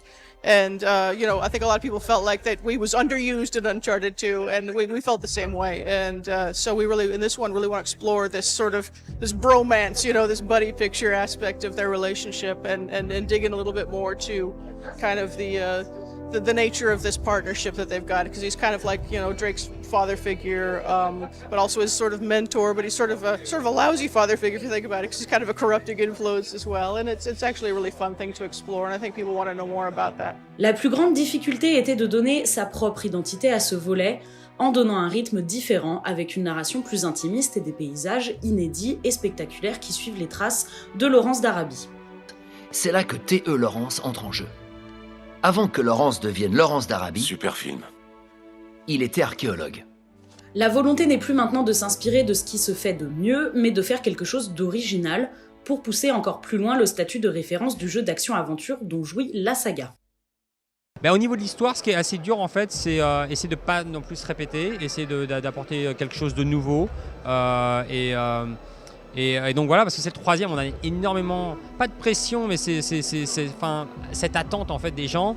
Ils ont été assez impressionnés avec le 2 et donc ils ont envie d'être aussi impressionnés avec le 3. Donc voilà, c'est dur à faire, c'est très très dur. On essaie vraiment d'amener les séquences cinématiques du gameplay, essayer de les amener à un niveau supérieur aussi. Je pense que les gens devraient apprécier ce qu'on va faire voir dans les semaines et mois qui viennent. Donc voilà, je pense que c'est toutes ces choses-là ensemble qui vont... et puis rester vrai à ce qu'on fait. On me demande souvent de quoi vous vous inspirez. Maintenant, je crois qu'on a passé ce cap-là. On s'inspire maintenant des jeux qu'on a fait avant. On s'inspire de ce qu'on a défini dans Uncharted 1 et dans Uncharted 2 parce que c'est notre univers et essayer de continuer là-dedans. Cela commence par ce qui est devenu le mantra quasi obsessionnel de Naughty Dog avec le temps. Le mélange, de la manière la plus naturelle possible, d'éléments de gameplay avec une composante narrative et une toile de fond authentique. Dans Uncharted 3, l'exemple le plus marquant est l'introduction. Cette dernière est une preuve que le studio est devenu maître dans l'art de mélanger le gameplay et narration, en permettant là aussi que cette introduction serve de tutoriel. Ainsi, le passage dans un pub anglais fait office de tutoriel au combat en mêlée avec l'intégration d'un nouvel ennemi, la brute, tout en posant aussi les bases de l'histoire et en donnant une saveur particulière à ce volet avec cette transition à la fin de la séquence vers la jeunesse de Drake et sa première rencontre avec Sully en Colombie. Qu'est-ce que tu dirais de reprendre à zéro? Mes amis m'appellent Sully. Nathan Drake. Nate. Drake, hein? D'accord.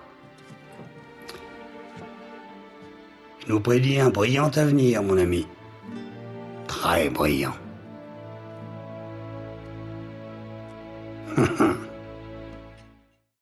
Well, as ever, you know, at the beginning of the project, we reconsidered the mix of the elements that we wanted in Uncharted 3. We've decided to focus a little more this time on melee combat, and we've got some new tricks up our sleeve in terms of making those systems deeper. Ce même Richard Le Marchand a étudié beaucoup de clichés du métro de Londres et aussi visité parfois illégalement des stations de métro de l'ère victorienne pour en capter le style architectural, pour rendre le jeu toujours plus réaliste. Tous les développeurs ont fait de profondes recherches sur tous les autres environnements, du château en France jusqu'au désert du Rub al-Khali, en passant par la Syrie. Mais de tous les sites que Lawrence a documentés, il n'y en a que 2 qui comportent ces symboles. L'un est en Syrie et l'autre en France. Ah. Non, vous allez en Syrie et nous en France. L'autre aspect typique de chaque nouvel épisode de la saga, c'est la maîtrise technique. Pour ce troisième épisode, après l'eau dans le premier et la neige dans le second, Naughty Dog livre une démonstration technique sur la représentation des paysages et des environnements, avec une représentation impressionnante du désert de sable et du feu qui dévore le château en France. Of course, the desert environment and everything that implies in terms of sand and the way it behaves, moves and shifts and almost flows like water sometimes, and the way that the wind will pick up the finest sand and dust and carry it around in these amazing, beautiful swirls across the vast empty desert. Fire was one more thing that we had done a little bit in the previous two Uncharted games, but really embraced wholeheartedly this time. And people will see in our chateau level this beautiful, derelict French chateau that eventually catches fire, trapping Drake inside. That we have done things that even we, I think, doubted that we could do in terms of getting fire effects that really look like fire, which of course we all know so well in terms of its distinctive, complex behavior. Mais l'une des grandes claques graphiques et techniques de ce volet reste la gestion des lumières. Selon Balestra, ma plus grande satisfaction en ce qui concerne la gestion des lumières dans Uncharted 3 vient de nos outils. Les différentes sources de lumière étant étroitement liées, le moindre changement sur l'une d'entre elles affecte l'éclairage global et donne lieu à de longs calculs algorithmiques. Nos outils contournent l'écueil en combinant plusieurs jeux de lumière pour mettre à jour l'illumination globale en temps réel, ce qui nous permet de voir nos changements presque instantanément. Grâce à ce procédé, nous pouvons ajuster notre éclairage très rapidement et créer des environnements encore plus réussis. Ce réalisme de plus en plus poussé permet aux joueurs d'être plus facilement immergés dans le jeu pour encore plus apprécier les moments spectaculaires ou stressants, tels que la poursuite avec les araignées qui a été un vrai défi technologique et qui rend un vibrant hommage à la course-poursuite dans Indiana Jones et le Temple Maudit. Je te tiens. Saute. Enlève-la. Merde. Bon, t'en as plus. Hein? Et moi? Tourne-toi. T'as rien. Ça va? Ouais, je crois. Plus jamais. On y retourne. Je pense que c'est une bonne idée. Uncharted 3 est ainsi vraiment l'Uncharted ultime, notamment avec de nombreux Uncharted Moments devenus cultes. Il n'oublie pas sa philosophie pour mettre en avant ces moments avec des passages plus calmes et remplis d'émotions.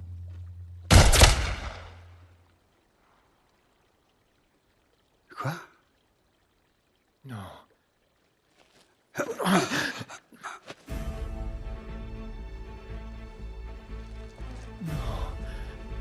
Pitié. Sully.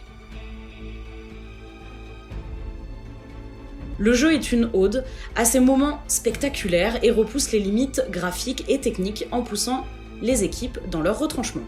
We had technological challenges for almost every single level. The burning and collapsing building while you're in it. The cruise ship that is actually being driven by huge, enormous waves to rotate an environment 90 degrees and have the character and the objects and everything still work. And now you're walking on like the side of the environment instead of the floor.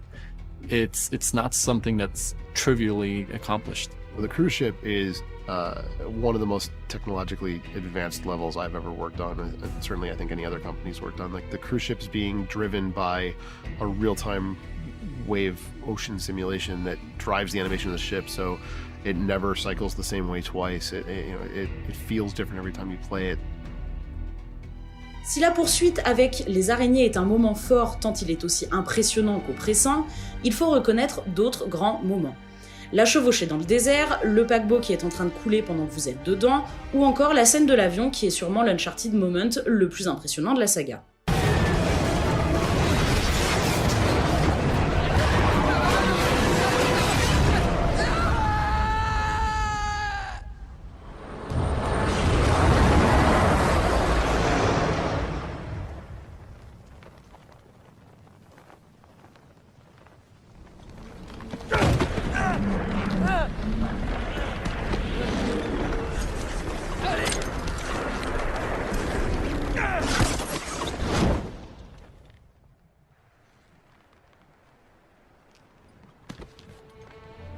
Merci.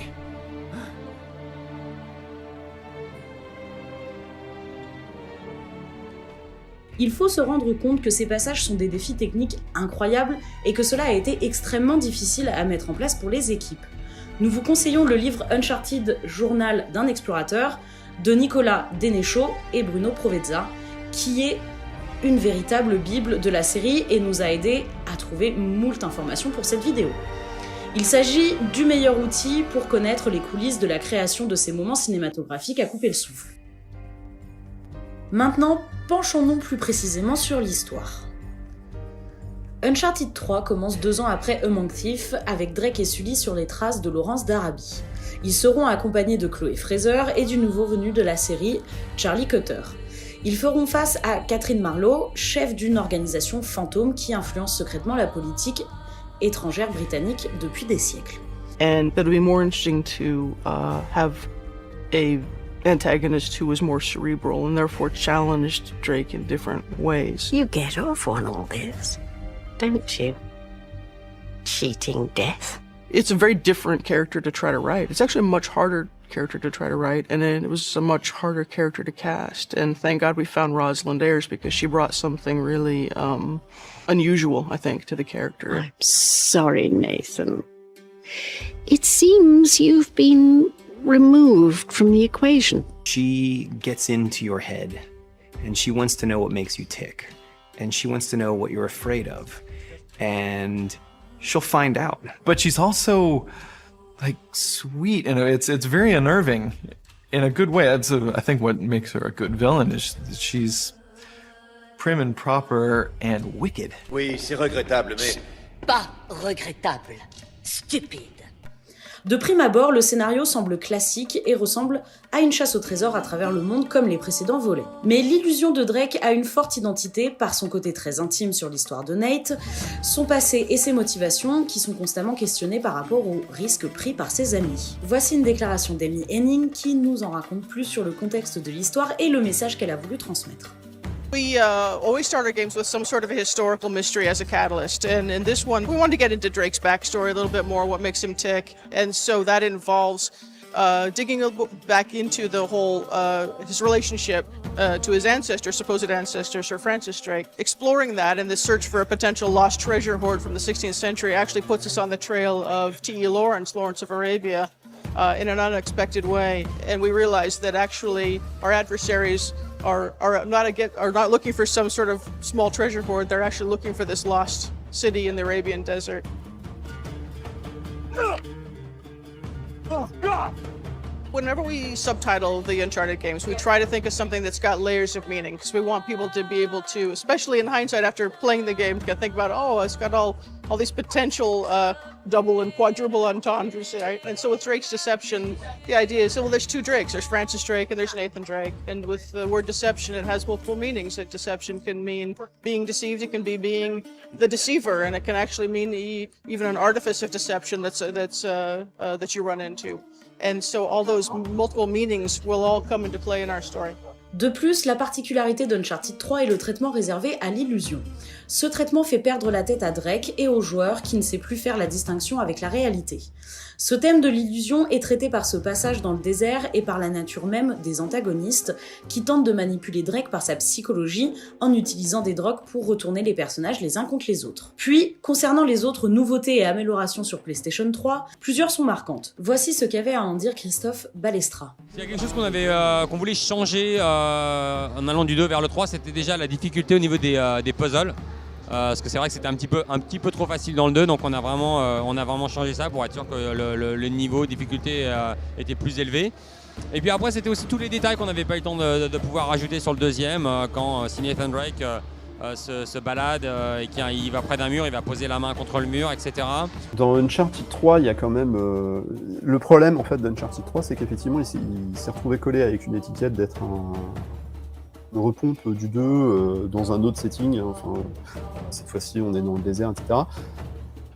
Et d'avoir manqué un petit peu d'imagination, de ne pas faire évoluer la série. Je pense que c'est pas le cas, mais le problème c'est que tout ce qu'il a fait évoluer, on l'a pas vu. En termes techniques, le gap entre Uncharted 2 et Uncharted 3, il est immense. Et évidemment, à part les technophiles les plus les exégètes de la technique, ça va pas intéresser grand monde, quoi. Mais par exemple, la gestion de l'espace volumétrique autour de Nathan Drake lorsqu'il se déplace dans un décor, le gap entre Uncharted 2 et Uncharted 3, il est immense. Et ce qui s'est passé et ce qui a été développé en termes de routine et de gestion du déplacement du personnage, du corps du personnage, dans un environnement 3D, ça a fait école dans le monde du AAA. Donc il y a eu des avancées techniques majeures. Le problème, c'est que nous, en tant que joueurs, les avancées techniques majeures, enfin, c'est pas un truc qui égueule à l'écran, enfin, c'est-à-dire que c'est quand même relativement discret. C'est un vrai plaisir de jeu. Je trouve que c'est un jeu qui se manie avec... ça me fait un peu penser au jeu aussi de chez Sucker Punch, c'est-à-dire qu'il y a toujours une espèce de plaisir à manipuler le personnage, parce que c'est très soft, c'est tout cool assez facilement, quoi. Ça se fait pas au hasard, hein. C'est un travail monstrueux, quoi. Et je pense que par contre, autant, bon, après c'est très subjectif, hein, autant on pouvait être déçu effectivement que du manque peut-être d'ambition ludique de Uncharted 3.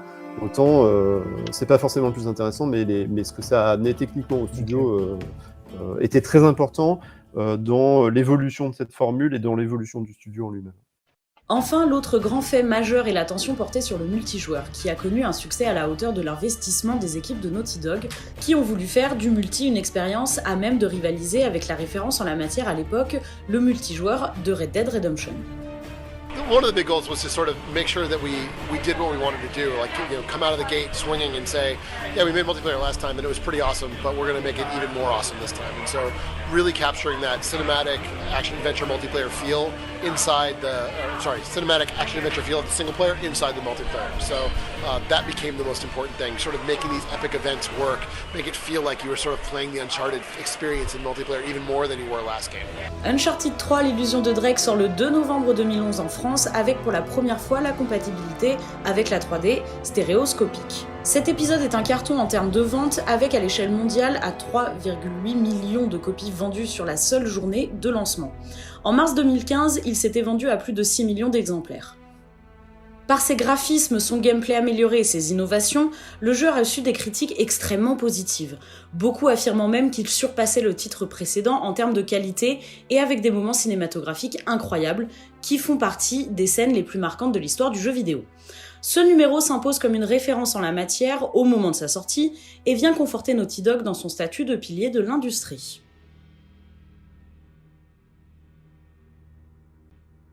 En 2009, Sony développait la nouvelle PS Vita, la console portable qui allait succéder à la PSP. La firme japonaise a alors demandé à ses studios propriétaires de créer des versions portables de ses plus grandes IP, y compris Naughty Dog pour Uncharted.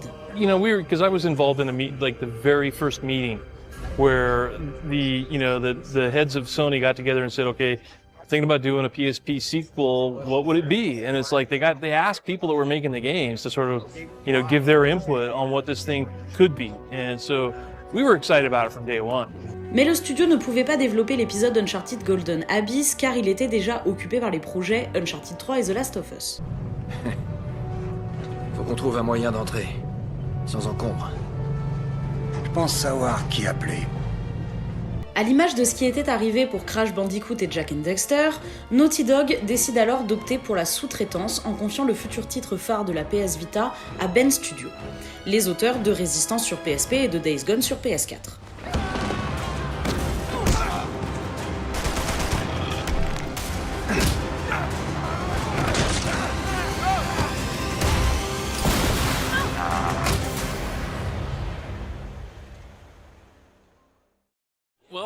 Let's start with the title, Golden Abyss. So we wanted to come up with an all-new story, and we didn't want it to be a sequel or a direct prequel to Drake's Fortune or Among Thieves. So, we worked with the guys at Naughty Dog, pitched some story ideas. We spent about 6 months actually really working on story ideas because story is so important to the franchise. And we managed to come up with something that everyone kind of liked, and it's a standalone story that takes place before Drake's Fortune, although you do learn some really cool things about the main character that kind of sets up, you know, where he ends up in later games. Si John Garving, game director de Bend, a sauté sur l'occasion pour adapter une aussi grosse licence, la tâche s'est finalement révélée être très complexe pour le studio. Mais afin d'aider les développeurs du studio à définir et à fabriquer un bon épisode d'Uncharted, Naughty Dog a fourni un important coup de main, avec notamment une Amy Hennig, consultante pour l'histoire. Hennig fera d'ailleurs modifier certains passages de l'histoire, comme la séquence d'exploration avec Sully. Attends. Qu'est-ce qui se passe? Me dis pas que t'es fatigué. Oh, non, tu veux rire. Après 3 jours à pagayer contre le courant avec cette chaleur, entouré de moustiques et de piranhas, jamais de la vie. T'as quand même l'air un peu raide. C'est ce que disait Consuela. Une petite beauté que j'ai laissée à Bogota pour venir m'amuser ici, avec toi. Ok, j'en ai assez entendu. Fais ta pause en silence. Naughty Dog a aussi fourni le code source d'Uncharted 2 que Bend Studio a ensuite utilisé à la fois comme référence et comme guide lors de la création de son propre moteur de jeu. So, you know, this is the first time we've taken a marquee character like Nathan Drake and tried to tell a story that, you know, that if you're an Uncharted fan, you'll be able to just pick it up and, you know, understand, hey, no, this is Nathan Drake and this is awesome. So, you know, we had to work really closely with Naughty Dog to make sure that could happen, you know, not just on the story and the script, but on things like animation. So we have, you know, the Naughty Dog library of animations from Uncharted 1 and 2, and we're talking about a lot of animation here, like 3,000 plus animations to make Drake move the way you're used to seeing him move. That's how we get it to be super authentic. L'autre problème majeur auquel Ben s'est heurté est l'absence de kit de développement de la PS Vita au début de la production. Les équipes avaient reçu quelques prototypes qui leur ont donné une idée du type de capacité unique qu'ils voulaient présenter comme l'écran tactile et les gyroscopes, mais les capacités graphiques n'étaient pas définies, les obligeant à se baser sur les capacités de la PS3 à la place.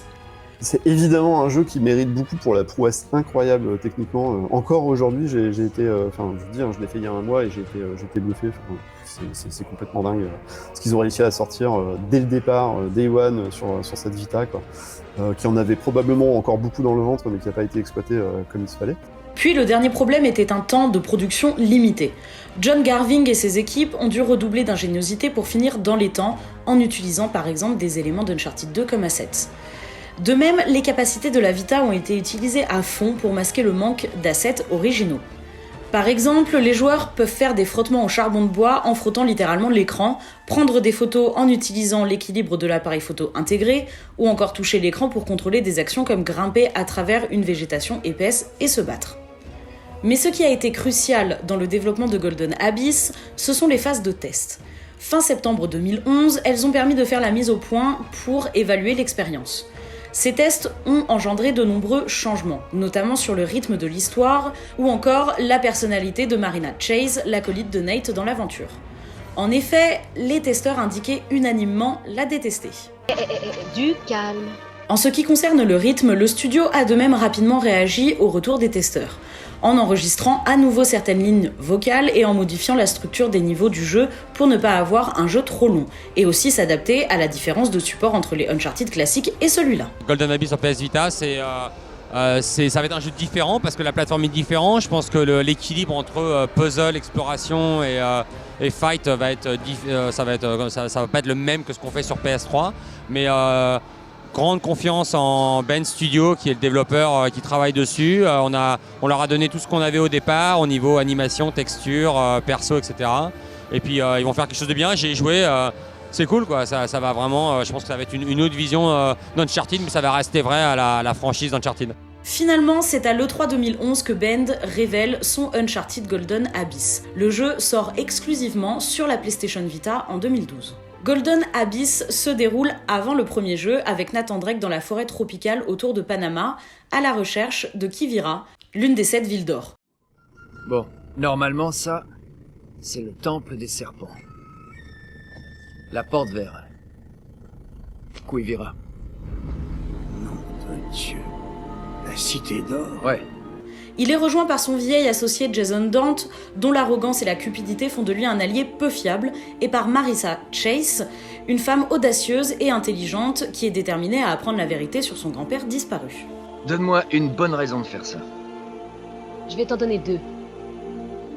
Ah ouais. Je crois pas que ce soit le moment. L'antagoniste ici est Roberto Guerro, un ancien dictateur impitoyable du Panama qui veut désespérément atteindre Quivira pour aider à financer sa révolution. Si le scénario ressemble à du Uncharted classique, le personnage de Dante ajoute une touche particulière. Eh ben, donc, c'était une belle démonstration de commandement, ça. Ça vous adore. Les critiques trouveront un bon lien entre ces personnages grâce à une excellente alchimie entre les acteurs et la mission plus personnelle de Chase, qui implique émotionnellement le joueur et ajoute de l'intérêt.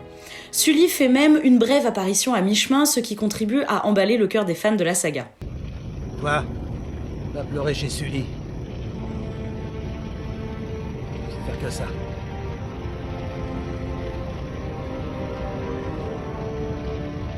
J'ai pas besoin de Sully.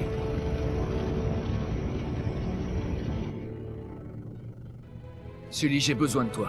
La presse trouvera le récit de Golden Abyss pas tout à fait du même calibre que les titres sur PS3. Le titre de la PS Vita aura finalement très peu de pièces d'action mémorables et sera plus axé sur l'exploration du jeu. Mais compte tenu des contrôles de combat légèrement gênants de la Vita, cet accent mis sur la plateforme et la découverte profite à la sensation du jeu. Au fond, l'Uncharted de Bend Studios sera, avec de beaux visuels, un gameplay familier et surtout une bonne utilisation des contrôles de la Vita, considéré comme l'un des meilleurs jeux de la courte vie de la PS Vita, aussi grâce à un joli succès commercial. Je pense que Bend Studios, ils ont eu le mojo sur ce coup-là, c'est-à-dire qu'ils ont...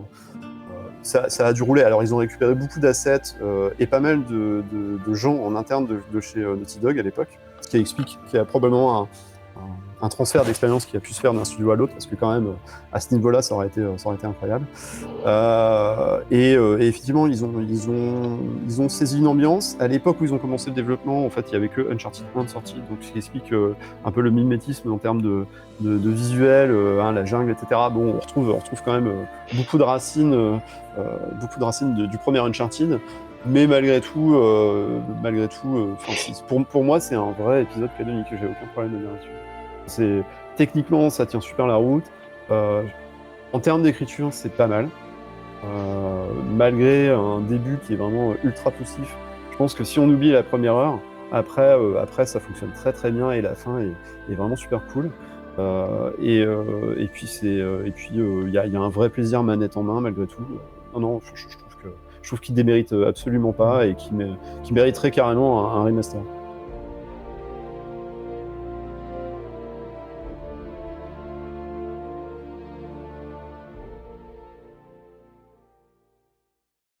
Après le succès d'Uncharted 3 et alors que Naughty Dog poursuit le développement de The Last of Us, le studio et les autres équipes internes de Sony collaborent avec l'architecte de la PS4, Mark Cerny.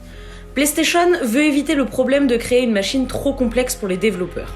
Ainsi, l'élaboration de la PlayStation 4 se fait en consultation avec les studios first party, pour s'adapter aux demandes des développeurs et faciliter la création de jeux sur cette nouvelle console. C'est la première fois avec la PS4 que des développeurs sont vraiment intégrés au processus de réflexion autour de la console. Comment ça s'est passé un petit peu tout ça ? C'était bien parce que Sony est venu nous voir au travers de Mark Cerny pour nous demander en fait pas mal de questions sur ce qu'on voulait voir au niveau du hardware. Qu'est-ce qui nous intéressait, quels étaient les problèmes qu'on avait eu avec la PS3, de quoi on avait besoin, où est-ce qu'on devait mettre la puissance, combien de mémoire et des choses comme ça. Au niveau du disque dur, combien est-ce qu'il est gros. Donc ça a été vraiment un très bon... c'était vraiment une très bonne chose qu'ils ont fait de demander à des gens comme nous, les gens de Gorilla, Media Molecule, Santa Monica, donc parce que quand même Sony a une grosse, au niveau des first parties, ils ont quand même vraiment des superbes équipes. Et donc voilà, donc ça a été bien et je pense qu'au final ils ont sorti la console qu'il fallait. Donc nous on n'a pas encore trop touché, mais on connaît les specs puisqu'on a été au début gros. Je sais pas, peut-être que ça a commencé hier, j'étais pas au boulot. Dès 2012, donc, l'idée d'un 4e épisode d'Uncharted sur la future PlayStation 4 germe dans l'esprit d'Amy Hennig. Sa volonté était de renouveler le gameplay vieillissant de la série. Pour cela, plusieurs idées émergent de la tête du duo Hennig-Richmond, qui reprennent pour ce 4e numéro leur rôle respectif de Creative Director et de Game Director. Il te suivra au diable Vauvert s'il le fallait. Mais va pas lui demander. Pour commencer, l'idée la plus originale était de mettre fin à la dissonance ludo-narrative qui obsédait Amy Hennig en enlevant les armes à Nathan Drake durant toute la première partie du jeu. La dissonance ludo-narrative est le conflit qui existe entre le récit d'un jeu vidéo raconté à travers l'histoire et le récit raconté à travers le gameplay. Il a souvent été reproché à Nathan Drake d'être vu comme un héros sympathique qui fait le bien, alors que dans le même temps, IGN révélait qu'il avait tué plus de 1800 personnes lors des 3 premiers jeux. D'ailleurs, Amy Hennig avait déjà mis ce problème sur le devant de la scène avec la scène finale d'Uncharted 2 Among Thieves. Lazarevich!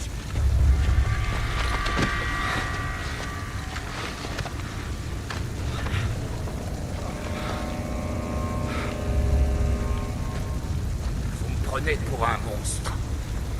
Mais vous êtes pas différent de moi, Drake. Combien d'hommes vous avez tués? Combien rien qu'aujourd'hui? Fais ça, petit. Pas de compassion, pas de pitié. Ça me paraît très compliqué de faire d'Uncharted tout d'un coup un jeu dans lequel on ne tire pas. Pourquoi pas en faire un film dans lequel on ne tire pas, la preuve. Quelle que soit la réussite du film, en attendant, la pilule peut passer, parce que là, on n'a pas encore créé une formule. Par contre, au niveau des jeux vidéo, ça me paraît compliqué. Des flingues? Mais t'es pas bien? Relax, Gandhi, c'est juste des tranquillisants, c'est pas mortel. Ta conscience s'en sortira indemne.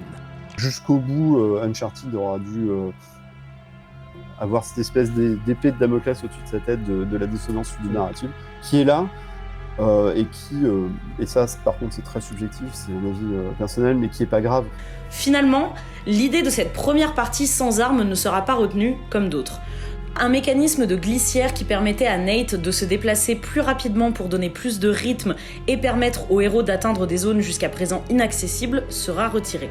Finalement, ce mécanisme sera remplacé par le grappin. We're trying to make the gameplay experience more rich by basically giving the player more choices. So we've added our rope mechanic, so that's not just a gimmick, like that's fully integrated into just about all of our gameplay encounters. Obviously the rope has a huge effect on combat, so we've got melee moves that come out of rope, using the rope to traverse the space to get an advantage, either in open combat or in stealth. The enemies are smarter. We've taken a lot of the stealth elements from The Last of Us and brought those in, so the player has more choices in combat. You can actually avoid an enemy, lose their line of sight, and just sneak past them and not even have to encounter them.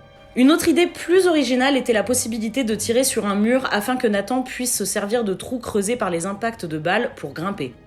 Et si cette idée ne fut pas retenue telle quelle, il est possible d'imaginer que cela ait inspiré le système du piolet. Système qui n'est pas révolutionnaire car il était déjà présent dans le reboot de Tomb Raider de 2013. En 2013, la production semblait bien avancée, en attestent les clichés d'acteurs en pleine séance de motion capture sous la direction d'Hennig et Richmond. À tel point qu'en novembre 2013, le studio Naughty Dog officialise la suite avec un mystérieux trailer diffusé lors de l'événement PlayStation 4 All Access. Some chains can never be broken. I lost 15 years, buried alive, erased. You left me, rotting in that hellhole and never looked back. But you can't outrun the past. And when it catches up, when all your lies collapse around you, I'll be there. Sifting through the wreckage. You owe me.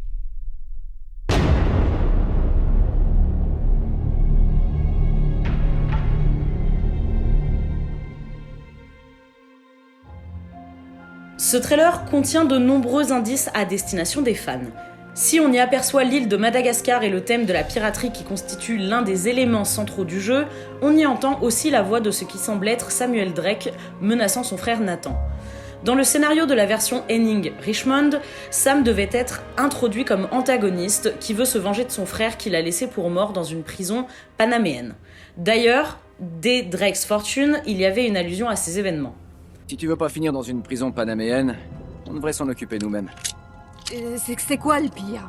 On voit bien que tu ne connais pas les prisons panaméennes. En fin de compte, tous deux parviennent à surmonter leurs différends grâce au lien du sang, avant de s'associer contre un ennemi commun, Rafe Adler. Mais en coulisses, tout n'est pas rose. Depuis le développement de The Last of Us, les équipes qui travaillent sur Uncharted ne sont plus assez nombreuses et de plus le DLC de The Last of Us Left Behind réquisitionne la majorité des ressources du studio. De ce fait, Uncharted 4 n'a plus les moyens en 2014 pour se développer et survivre. I'm Greg and this is IGN News. After 10 years with the company, Amy Hennig, creative director of the Uncharted series, has left developer Naughty Dog, but not of her own accord.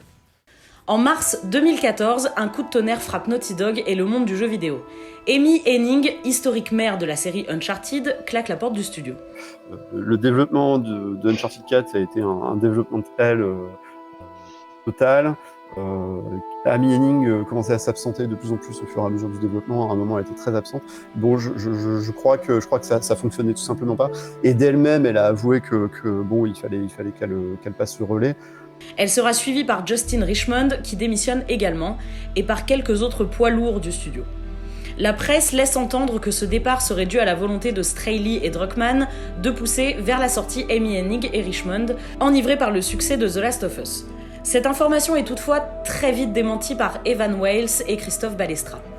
En réalité, plusieurs employés de chez Naughty Dog diront que Straley et Druckmann auraient eu des désaccords fondamentaux avec Amy Hennig quant à la direction générale que devait prendre la série.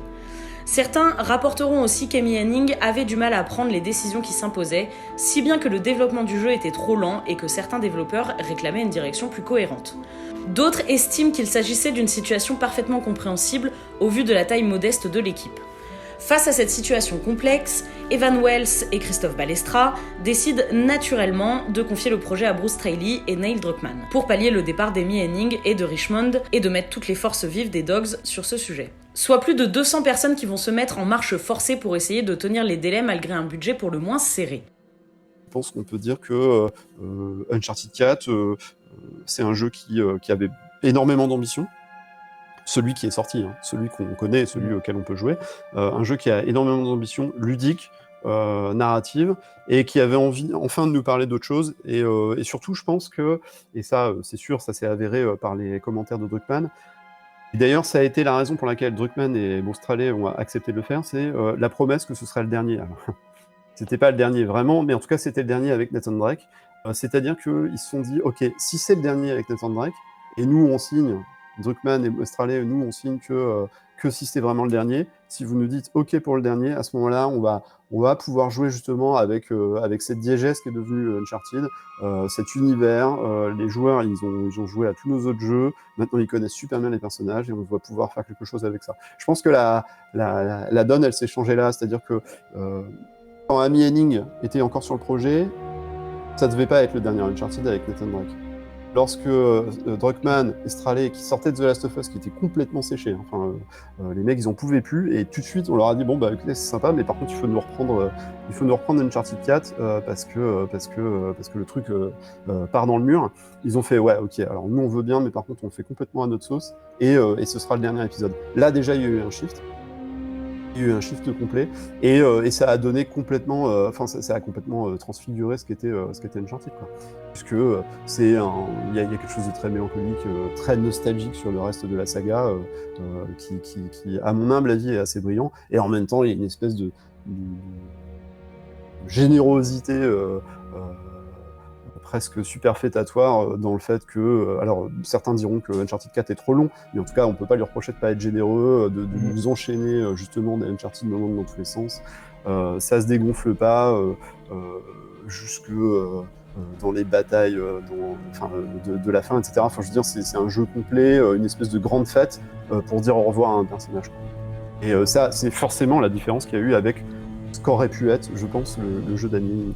Pour remettre le projet en ordre de marche, le duo n'hésitera pas à sacrifier tout un pan de l'histoire et à jeter des heures de rush, de motion capture, ce qui veut donc aussi dire beaucoup d'argent gaspillé. Nolan North indiquera ainsi que 8 mois d'enregistrement ont été jetés à la poubelle. De ces choix artistiques forts résulte en plus une série de départs chez les acteurs. Tout d'abord, l'acteur et scénariste américain Todd Stashwick, qui interprétait Sam dans le trailer original, quitte la production, déclarant alors que son rôle avait été redistribué. Il deviendra finalement scénariste sur un jeu de la licence Star Wars où la creative director ne sera autre que Amy Hennig. En 2022, tous les deux font partie de l'équipe d'écriture de Forspoken. C'est ensuite l'acteur Alan Tudyk qui stoppe sa participation au projet au vu de la tournure prise par les événements. Il précise « J'ai quitté le projet parce qu'ils, Druckmann et Straley, avaient pris la décision d'entrer dans une autre démarche. Puisque les réalisateurs d'origine n'étaient plus là, cela rendait mon contrat caduc, et j'ai pu saisir l'opportunité de partir.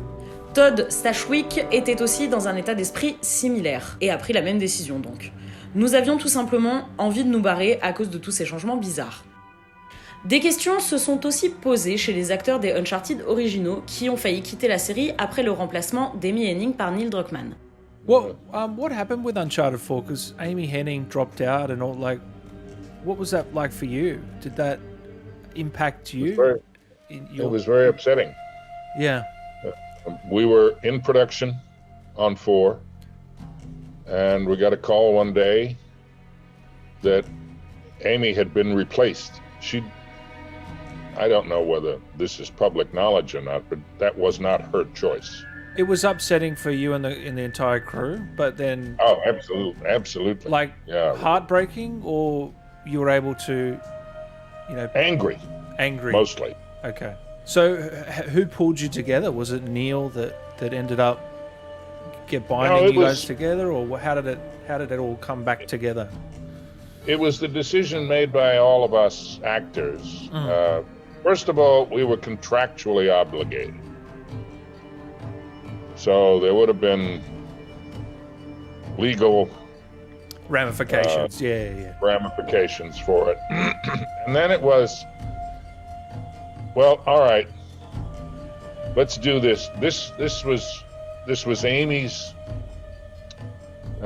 project from the get-go, and let's do the best we can to end this, because we knew it was the end. They had told us beforehand that it was the last one. We're wrapping up, Yeah, but we just thought, well, we'll finish it up, and we'll walk away, and we'll keep the series intact, as it were.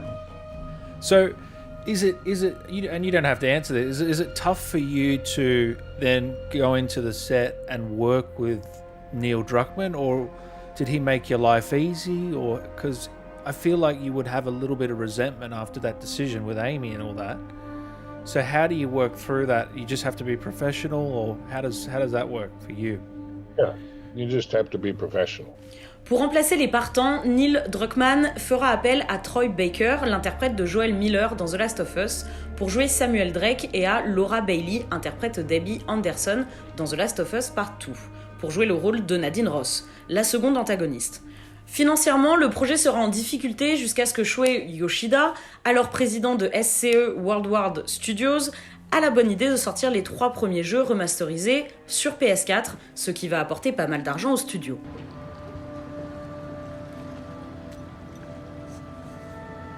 Ça alors, où est-ce que tu l'as trouvé? Pour le scénario aussi, plusieurs décisions fortes sont prises, comme de conserver les personnages de Sam et Rafe et de garder des niveaux tels que celui de l'Écosse et de Madagascar. Mais la décision la plus forte sera celle de faire d'Uncharted 4 le dernier de la série pour Nathan Drake, estimant qu'il était arrivé au bout de son arc narratif. D'où son titre, La fin d'un voleur. La narration d'Uncharted 4 profitera ainsi de l'expérience du duo sur The Last of Us. Selon eux, les artifices narratifs mis en place dans Uncharted et la narration plus mature n'auraient pas pu voir le jour sans The Last of Us. Travailler sur The Last of Us nous a enseigné énormément de choses. Par exemple, sur la manière de fabriquer une histoire personnelle, d'accorder davantage d'espace aux histoires à l'intérieur du gameplay, mais aussi sur la façon d'amener les dialogues durant la partie. Du premier au dernier Uncharted, en passant par The Last of Us, notre compréhension de la narration et notre désir de l'améliorer n'ont cessé d'évoluer. Toute la partie narrative qu'on a créée pour Uncharted 4 n'aurait pas pu voir le jour sans ce qu'on a fait auparavant sur The Last of Us et les précédents Uncharted. Le gameplay aussi évoluera dans Uncharted 4. Straley et Druckmann prennent la décision de revenir à un gameplay avec moins de folie que le projet initial. Le gameplay était certes vieillissant, mais a fait ses preuves. La philosophie était simple, un gameplay moins sophistiqué, mais tellement perfectionné qu'il sera jouissif. Cette décision a été confirmée par les réactions à la suite de révélations d'une séquence de gameplay lors du PlayStation Experience de 2014. Les retours étaient tellement bons qu'ils ont convaincu le studio d'aller dans la voie du perfectionnement plutôt que de celle de la révolution. Ce choix vient aussi du fait que certaines idées d'Amy Hennig étaient séduisantes sur le papier mais ne marcheraient pas une fois appliquées. Par exemple, à l'origine, il y avait bien le passage de la vente aux enchères en Italie.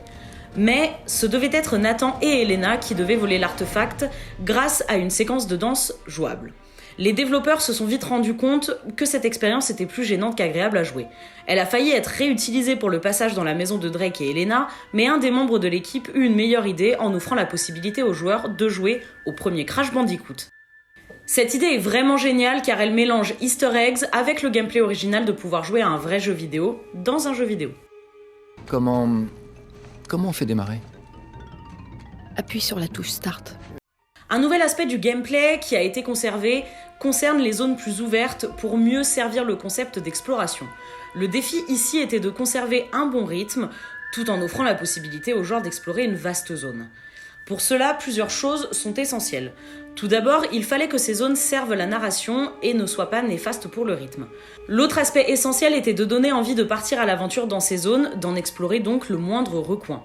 Pour cela, la conduite des véhicules offre un aspect ludique, intéressant, mais il ne fallait pas que le joueur explore avec un objectif en tête, d'où le système de trésors cachés pour récompenser le joueur. Il fallait aussi surprendre le joueur en permanence, le rendre curieux de ce qui peut arriver au coin de la rue ou au prochain virage. Pour y parvenir, il fallait donc jouer avec la structure de l'environnement, mais aussi avec les obstacles qu'on met en travers de la route du joueur lorsqu'il est à bord d'un véhicule. À ce titre, les véhicules représentaient pour nous une solution au problème de cet espace à explorer. C'était vraiment intéressant de jouer avec le rythme. Bien sûr, tout le jeu n'est pas comme ça, parce que ce ne serait pas vraiment Uncharted, mais quand c'est possible, alors effectivement, on choisit d'ouvrir l'espace pour mieux servir ce concept d'exploration. Pour finaliser la saga, Naughty Dog nous aura livré une conclusion de l'histoire de Nathan Drake, qui aura donc marqué de nombreux joueurs, notamment par une narration bien plus mature et réaliste. Ce réalisme se ressent d'ailleurs jusque dans les composantes de gameplay, qui abandonnent pour la première fois les dimensions fantaisistes et paranormales. Le développement d'Uncharted 4 aura été long et éprouvant pour toutes les équipes, notamment face à l'exigence de perfectionnisme pour le gameplay de Straley et l'exigence pour le perfectionnisme de la narration de Druckmann. Ce dernier demandait même des fois de supprimer certaines séquences pour servir la narration, même si les équipes avaient travaillé des semaines dessus. Ces choix artistiques ont été la source de beaucoup de débats au sein du duo. Si vous arrêtez tout maintenant, la perte de vos hommes et tout ce qu'on a fait jusqu'à présent, ça n'aura servi à rien. And I think there is some responsibility there to take it seriously, to tell the story of these characters honestly, because there are so many people that take such joy in it, that our responsibility is to then make sure that they're getting the best possible game we can make. And that's constantly as a team, you're seeing how every department pushes the other one, and we strive for nothing less than perfection. Even though we'll never achieve it, we're constantly shooting for that. Si on peut reconnaître donc que ce duo a réussi à faire tenir l'équipe de développement pour réussir à sortir un jeu qui semblait maudit, il faut quand même aussi aborder les nombreuses accusations de crunch qui ont émaillé la production d'Uncharted 4, puis celle de The Lost Legacy jusqu'à The Last of Us Part 2. Sur Uncharted 4, c'est juste d'ailleurs un tel crunch que Bruce Straley a grillé après quoi. Bruce Straley qui rappelons-le était quand même le pilier quoi de Naughty Dog. Enfin, c'était quasiment le vétéran à cette époque-là chez Naughty Dog. Et puis c'était un mec qui avait un rôle vraiment très très important dans la structure très particulière qu'a le studio. C'était le seul qui parlait toutes les langues en fait dans le studio. Alors pas toutes les langues langage, mais qui parlait à la fois technique, parce que c'est un mec qui vient vraiment de la technique, du développement. C'est un mec qui parlait aussi aux équipes artistiques. C'est un mec qui savait diriger des graphistes. C'est un mec qui... Enfin voilà, vous voyez, il y avait une position un petit peu de... Si vous voulez, lui, c'est vraiment le pivot technique, là où Neil Druckmann était plus un artiste, quoi, tel qu'on pourrait l'imaginer. C'est-à-dire qu'un mec qui s'éloigne un petit peu de la technique et à qui il faut un traducteur, si vous voulez, pour parler aux développeurs. Donc Bruce Straley avait vraiment un rôle de pivot, et d'ailleurs tellement pivot qu'il a fini par cramer dans l'aventure. Éreintés, les équipes de Naughty Dog ont vu plusieurs des grandes figures partir, ternissant la réputation de l'entreprise. Et évidemment que c'est le problème qui se pose aujourd'hui dans ce genre de studio comme Naughty Dog, c'est-à-dire que on atteint des telles strates que c'est fini cette image un peu dorée de cette petite bande de développeurs qui va, vous savez, cette bande d'indés indépendants qui va tout faire, qui va se cramer pour pouvoir sortir le meilleur jeu possible. Là, on est sur des équipes qui font 150, 200 personnes, parfois 300 au plus fort du développement. Donc évidemment que tout le monde n'est pas impliqué au même niveau. That's a very similar journey to Nathan Drake, right? If you look at him in Uncharted 1, here's a guy that makes huge sacrifices as far as his personal life to achieve greatness. And as a game developer, you know, this is hard work. Like, people think it's like you're here playing games all the time, and sure, that happens every once in a while, but for the most time, this is very hard, grueling work. A lot of times it's long hours, and you make personal sacrifices. Ce ne sera qu'après The Last of Us Part 2 que Druckmann reconnaîtra ses problèmes en annonçant une restructuration des équipes et une révision des politiques de travail. Cette nouvelle politique porte déjà ses fruits. En effet, le studio a annoncé avec fierté qu'il n'y avait pas eu de crunch durant le développement de The Last of Us Part 1. Finalement, après plusieurs décalages pour perfectionner le jeu, Uncharted 4, La fin d'un voleur, sort le 10 mai 2016, soit plus de 7 mois après sa date de sortie initiale. On dirait qu'on a trouvé la fête. On dirait qu'on arrive un peu tard. À sa sortie, Uncharted 4 reçoit de nombreux 10 sur 10 et 20 sur 20, confirmant l'excellence de Naughty Dog après The Last of Us. La critique accueille très favorablement le tournant mature de la série. Il est donc naturel que ce dernier se vende extrêmement bien, en étant l'un des jeux les plus vendus de l'histoire de la série. Il permet à la saga d'être au moment de sa sortie dans le top 3 des sagas les plus lucratives de l'histoire de Sony, aux côtés donc de God of War et Gran Turismo. Cette histoire explore les personnages préférés des fans d'une manière qui n'a jamais été vue auparavant et sert de belle conclusion aux aventures de Nate, qui fait enfin face aux véritables conséquences de ses actions, que ce soit par rapport à son occupation ou à sa famille. Uncharted 4 marque donc la fin d'une ère pour la saga et la fin pour Nathan Drake ainsi que pour Nolan North.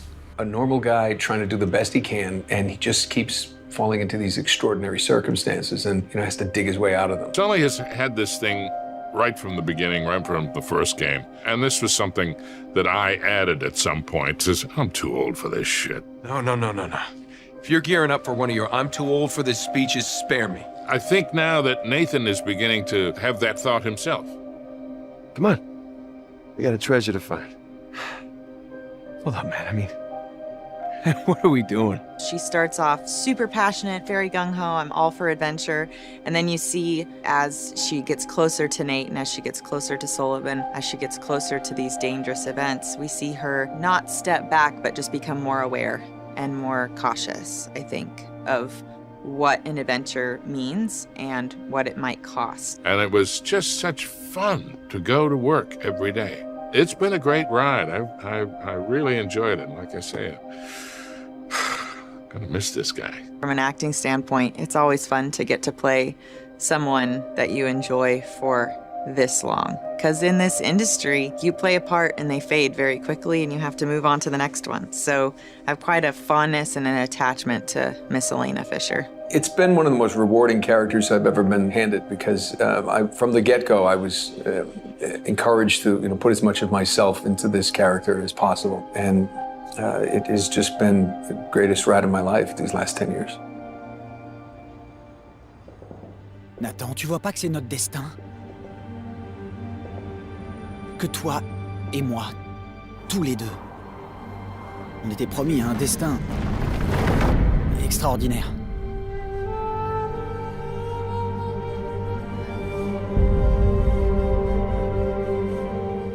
Alors que le paradis se destine aux valeureux seuls.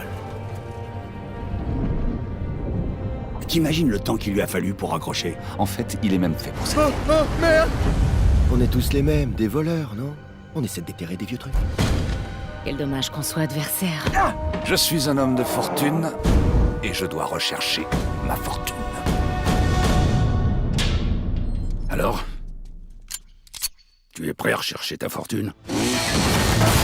Accroche-toi, Nathan! Où as-tu mis l'artefact? Attention! Fonce! Je t'avais fait la promesse que j'allais arrêter ce genre de folie. Ça fait combien de temps qu'on court après ce truc? Longtemps. Très longtemps. Rien que toi et moi. Sans vouloir vexer nos amis. Ils comprennent pas. C'est une chose de me mentir, mais le plus embêtant, c'est que tu te mens à toi-même. Le plus grand trésor pirate de tous les temps est presque à portée de main. Attention! Écoute, mec, je vais te faire une offre qui sera valable qu'un temps. Tu laisses tomber. Tu rentres et tu vis ta vie. Ou est-ce qu'on y met un point final maintenant? Forcément un autre moyen. C'est de toi dont j'ai besoin.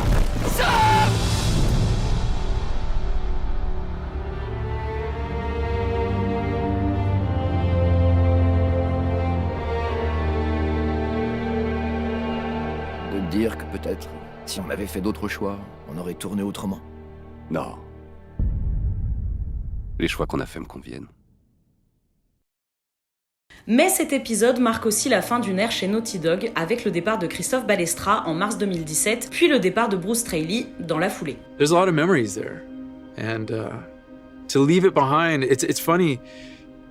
I'm working on this layout right now with one of the last traversal sequences in the game, and there's this one jump, and every single player that we've watched playtest it stops at the gap and kind of looks and like questions like, "Can I make that? It's a pretty big jump," and they go for it, and you see Nathan Drake flailing his arms wildly, and Nathan Drake reaches out and he grabs that last handhold, and that's our last epic jump in the Uncharted series. And that to me is like, I'm getting a little choked up. Yeah, it's a lot of memories there.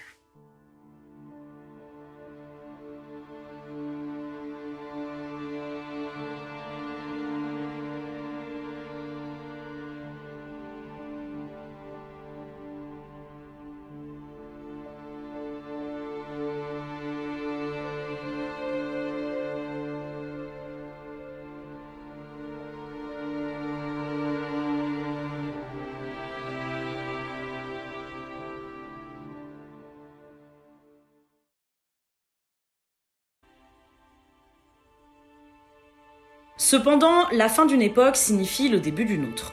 Une nouvelle génération émerge alors en 2016-2017 chez Naughty Dog, guidée par Evan Wells et Neil Druckmann. J'ai besoin de ton aide. Et cette nouvelle génération est personnifiée par deux noms en particulier, Sean Eskeg et Kurt Margeno, qui seront respectivement Creative Director et Game Director du DLC d'Uncharted 4 The Lost Legacy, qui finira par devenir un standalone, autrement dit un jeu à part entière.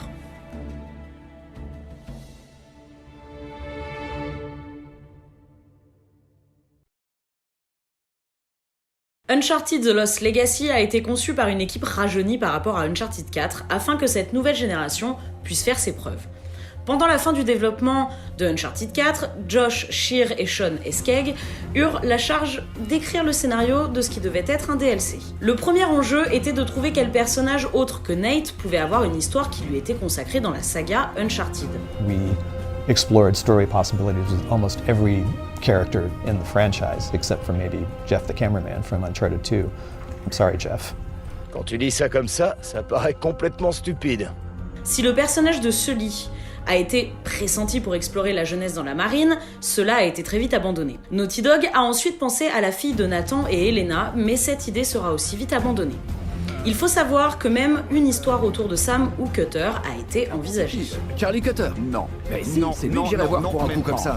Il n'est pas question que je mette ma vie entre les mains de Charlie ou de n'importe quel autre mec de ton répertoire. There were many ideas on the table, like Sullivan and Sam's story, but they all were very closely related to U4, so we wanted something that was fresh, something that was new, and Chloe, being a fan favorite, we thought we would explore her story. Finalement, l'insaisissable Chloé Fraser sera choisie, accompagnée de Nadine Ross pour faire un lien avec Uncharted 4. Here's a character with some very interesting character traits, a potentially interesting backstory, and a dynamic that is similar to Nathan Drake's, but her moral compass is a little bit less directed, shall we say.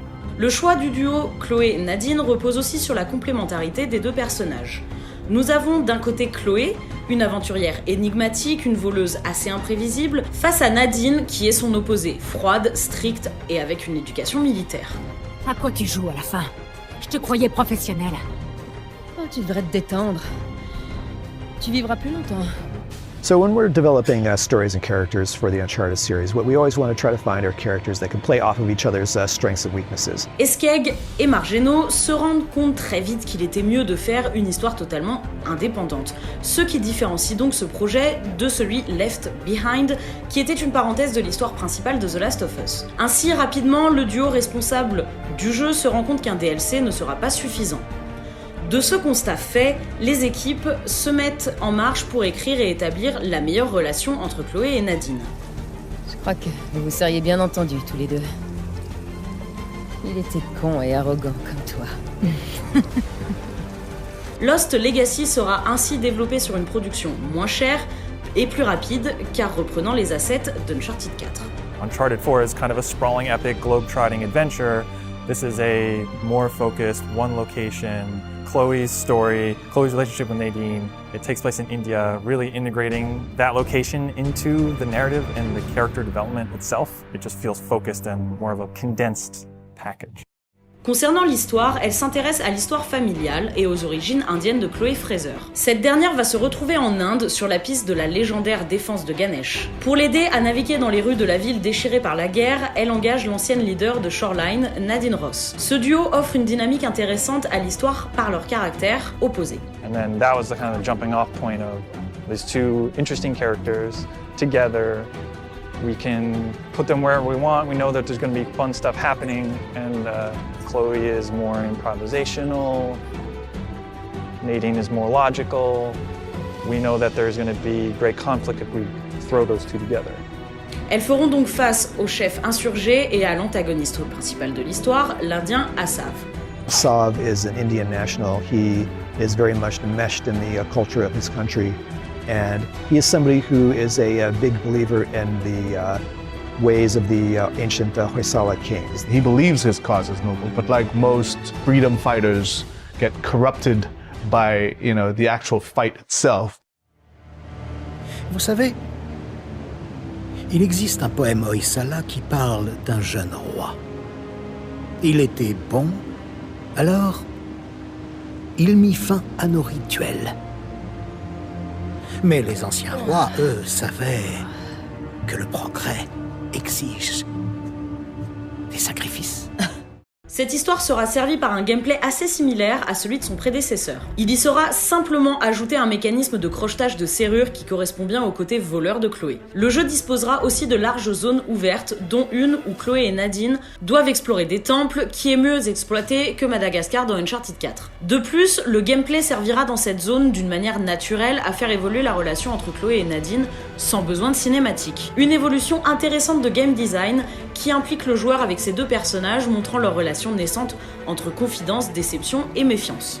Giving the player more options, I think, would be the highest level, encompassing way to describe what we're trying to elevate even from Uncharted 4. We have all those things at our disposal again, rope climbing, driving, we have the winch, stealth option. We have lockpicking now, so we have crates of things that you can find certain weapons or treasures in. We just present you with a lot of stuff that the player can then decide what to do, and then of course having an allied character with you during all of those things and making sure that they can react and be as lifelike as possible as a human would. À ces deux personnages, Lost Legacy additionne en plus Samuel Drake, nous offrant alors un trio explosif déterminé à remplir son destin et à faire respecter son héritage, la Legacy. L'héritage est donc au cœur de l'histoire, avec l'héritage familial de Chloé Fraser qui suit les traces de son père archéologue et Nadine Ross qui fait tout pour reprendre l'entreprise familiale Shoreline. Bon, l'accord est conclu. Ton pote Orca à la défense. Bon, allons le soulager. Hey, wow. Vous avez un plan au moins. Je vous ai dit qu'il y avait 2 d'hommes là-bas. Hé, relax. Tu vivras plus longtemps. Je suis si fière. C'était quoi ça? Ce stand-alone nous offre ainsi une expérience du jeu fantastique, avec évidemment des Uncharted moments spectaculaires qui ressemblent à un condensé des meilleurs moments de la saga, tout en apportant tout de même des séquences inédites dans l'histoire de la série. Lost Legacy, c'est la démonstration que la formule peut continuer à évoluer, que ce qui est devenu Uncharted, une marque quasiment, peut aussi continuer sans finalement les personnages pour lesquels on s'est attaché. Révélé fin 2016, le jeu sort le 23 août 2017. Même s'il n'a pas été une réussite commerciale à la hauteur de Uncharted 4, les retours élogieux sont un beau motif d'espoir pour un nouvel épisode encore plus ambitieux que le 4, avec de nouveaux personnages. There's lots to say in the Uncharted world. There's a lot of different characters that we could pursue, that we explored and maybe explore in the future, who knows. It's an open canvas. Pour finir ce documentaire, faisons un petit détour par les chiffres. Moi, ce qui m'intéresse, c'est les richesses immenses. Très aimée par les joueurs, la saga Uncharted aura profité du premier Uncharted à la dernière collection Legacy of Thieves de ventes tout aussi honorables. Au total, la série Uncharted se sera vendue à environ 41,7 millions d'exemplaires selon le dernier communiqué de décembre 2017. Évidemment, ces données ont évolué depuis et nous pensons qu'un chiffre de 44 ou 45 millions de ventes pour l'ensemble de la saga Uncharted est probable. Pour détailler les ventes de chacun des jeux, nous nous basons sur les dernières données officielles communiquées par chacun d'eux. Uncharted Drake's Fortune, même s'il a eu des ventes en deçà des espérances à son lancement, s'est quand même vendu à plus de 4 millions d'unités grâce notamment à son intégration au programme PlayStation Essential. Le second volet, Uncharted 2 Among Thieves, qui avait cartonné à son lancement, sera le jeu le plus vendu de la trilogie sur PS3 avec plus de 7 millions de copies vendues. Avec plus de 3,8 millions de ventes dès son premier jour, Uncharted 3 l'illusion de Drake est le deuxième meilleur démarrage de la saga. Finalement, il se sera vendu à plus de 6 millions d'exemplaires. La compilation de cette trilogie Uncharted The Nathan Drake Collection s'est, elle, écoulée à plus de 5 millions d'exemplaires. L'épisode PS Vita Uncharted Golden Abyss s'est lui vendu à plus de 1,6 million d'unités. En 2016, avant la sortie d'Uncharted 4, Sony avait évoqué plus de 28 millions de jeux Uncharted vendus dans le monde. Et alors? Qu'est-ce que tu veux? Les richesses du paradis. C'est une métaphore. Et pas les métaphores qui vont t'enrichir, mon gars. Mais la saga prendra un autre tournant avec Uncharted 4 qui deviendra le volet le plus vendu de la série à ce jour, avec plus de 16 millions d'exemplaires vendus, soit plus de 38% des jeux sur l'ensemble de la série. Le standalone Uncharted The Lost Legacy dépasse quant à lui les 2,23 millions d'exemplaires vendus. A noter que nous n'avons pas parlé des jeux gratuits Uncharted Fight for Fortune sur PS Vita et du jeu mobile Uncharted Fortune Hunter. De plus, le succès de la saga dépasse les frontières du monde du jeu vidéo, et le film est la 5e adaptation de jeu vidéo la plus rentable de l'histoire. Il a généré plus de 400 millions de bénéfices au box-office. De ce que nous savons, un prochain épisode de la saga Uncharted n'est pas totalement à l'ordre du jour chez Naughty Dog. Après la sortie de The Last of Us Part 2, le jeu le plus récompensé de l'histoire, le studio a conclu une période de crunch très intense menant à une restructuration nécessaire. Aujourd'hui, sorti de sa période de crise, le studio travaille sur plusieurs projets. Le multijoueur de The Last of Us Part 2, après avoir terminé le remake du premier The Last of Us, ainsi qu'une nouvelle licence. Maintenant, je sens que ce néo Naughty Dog, cette troisième presque itération du studio Naughty Dog, va essayer de fouiller vers certaines pistes, et je pense que c'est ça le plus intéressant. Et je pense que c'est aussi pour ça qu'on parle beaucoup de remakes actuellement, qui viendront de Naughty Dog. Chez Naughty Dog, ça c'est très classique, c'est-à-dire que s'ils sont en train de faire un remake, c'est parce que du coup, ça leur permet de mettre toute une partie du studio et des internes là-dessus, pendant que l'autre est en train de faire de la R&D. Ou des recherches en termes d'écriture. Et donc c'est en gros, on va temporiser, on va sortir quelque chose, on va remplir le planning et puis ça va faire rentrer du cash. Mais par contre, le gros des troupes, c'est-à-dire, qui est pas forcément le gros des troupes en termes de nombre d'employés, mais par contre, cette espèce de vivier de cerveau là, il doit y avoir des brainstorming à n'en plus finir depuis le lendemain de la sortie de The Last of Us Part 2 chez Naughty Dog, pour se dire ok, mais on va où maintenant? C'est-à-dire qu'on reviendra pas. Enfin, je les vois pas revenir vraiment sur une formule classique. Je les vois essayer de fouiller et de faire avancer quelque chose. À côté, les équipes s'attellent. Selon Neil Druckmann lui-même, à la pré-production d'une troisième partie à The Last of Us, qui ne présage en rien d'un passage à la production. Enfin, et pour terminer sur une note d'espoir, nous pouvons tout de même confirmer que si aucun épisode d'Uncharted n'est réellement en production, la saga n'a jamais quitté l'esprit de ses créateurs. Selon Sean Eskeg et Kurt Mageno, il ne faut jamais dire jamais sur Uncharted. Victor, qu'est-ce que t'as prévu?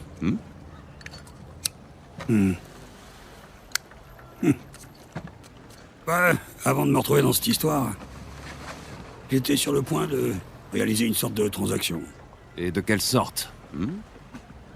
Dangereuse? Oh, Vu mes partenaires, oui. On peut dire ça.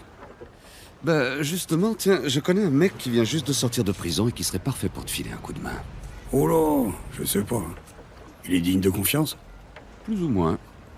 Il parle portugais? Quando o seu marido voltar para casa? Et ça veut dire quoi? Dans combien de temps il rentre ton mari? Ça ira. Allez. De même, la récente offre de recrutement publiée par Naughty Dog pour des équipes qui travailleront sur l'héritage d'Uncharted est pour le moins intrigante. Avec la Nathan Drake Collection, qui regroupe les 3 premiers épisodes remasterisés sur PS4, et la Legacy of Thieves Collection, qui amène les 2 derniers épisodes sur PS5, la mention d'un héritage d'Uncharted ne peut plus concerner des remasters. De quoi s'agit-il alors? D'un remake, d'un reboot ou d'un Uncharted 5? Le suspense reste entier, mais au moins l'espoir existe. Pas forcément Nathan, parce que je trouve que l'arc tel qu'il nous a été proposé, avec cette petite touche un peu mélancolique, c'était très bien. C'était tout ce que je demandais. Je trouve que ce personnage a bien donné les armes. J'attache pas forcément Uncharted à Nathan Drake aujourd'hui. Je pense que justement, on en parlait tout à l'heure, mais Lost Legacy a prouvé que y avait un héritage. Donc voilà. Non, mais encore une fois, je pense qu'il est important aujourd'hui.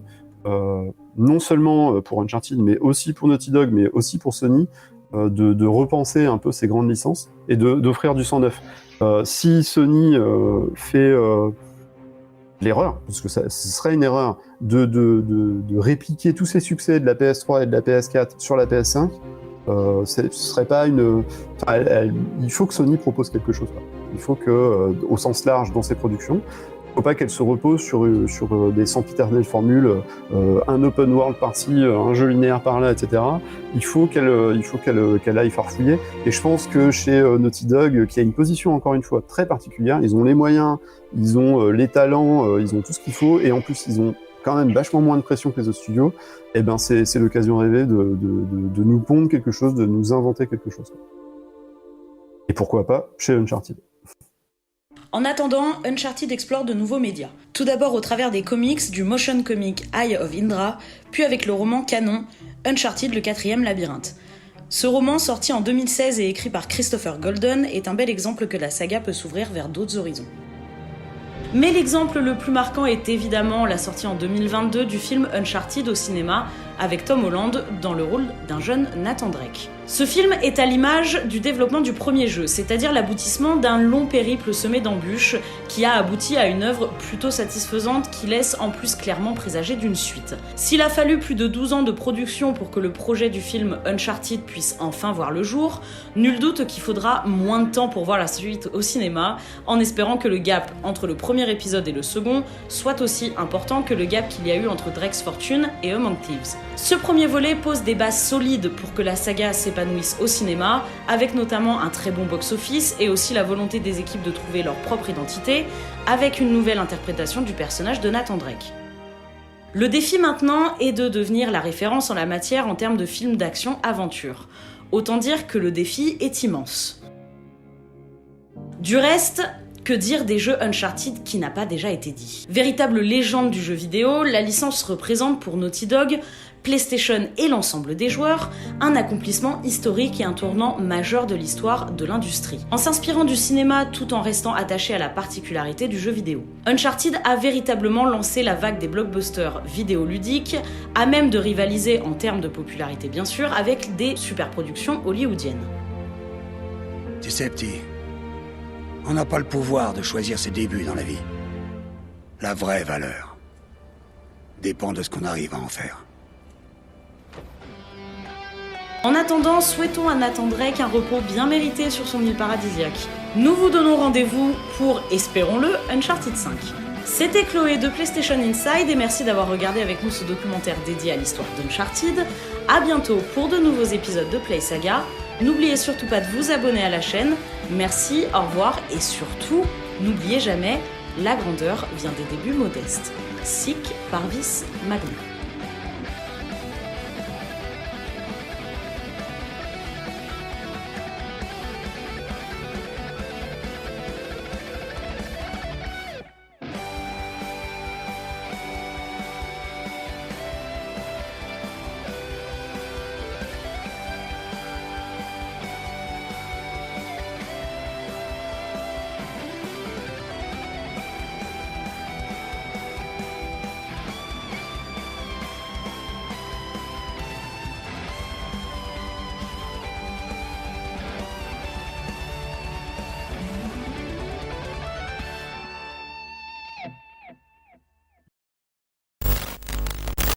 Hey everyone, thanks for watching this documentary, and don't forget to subscribe to PlayStation Inside channel. I mean, I already have. Why wouldn't you? Right? So go ahead, subscribe. Click the button. Do what you gotta do. Sic Parvis Magna. Au revoir.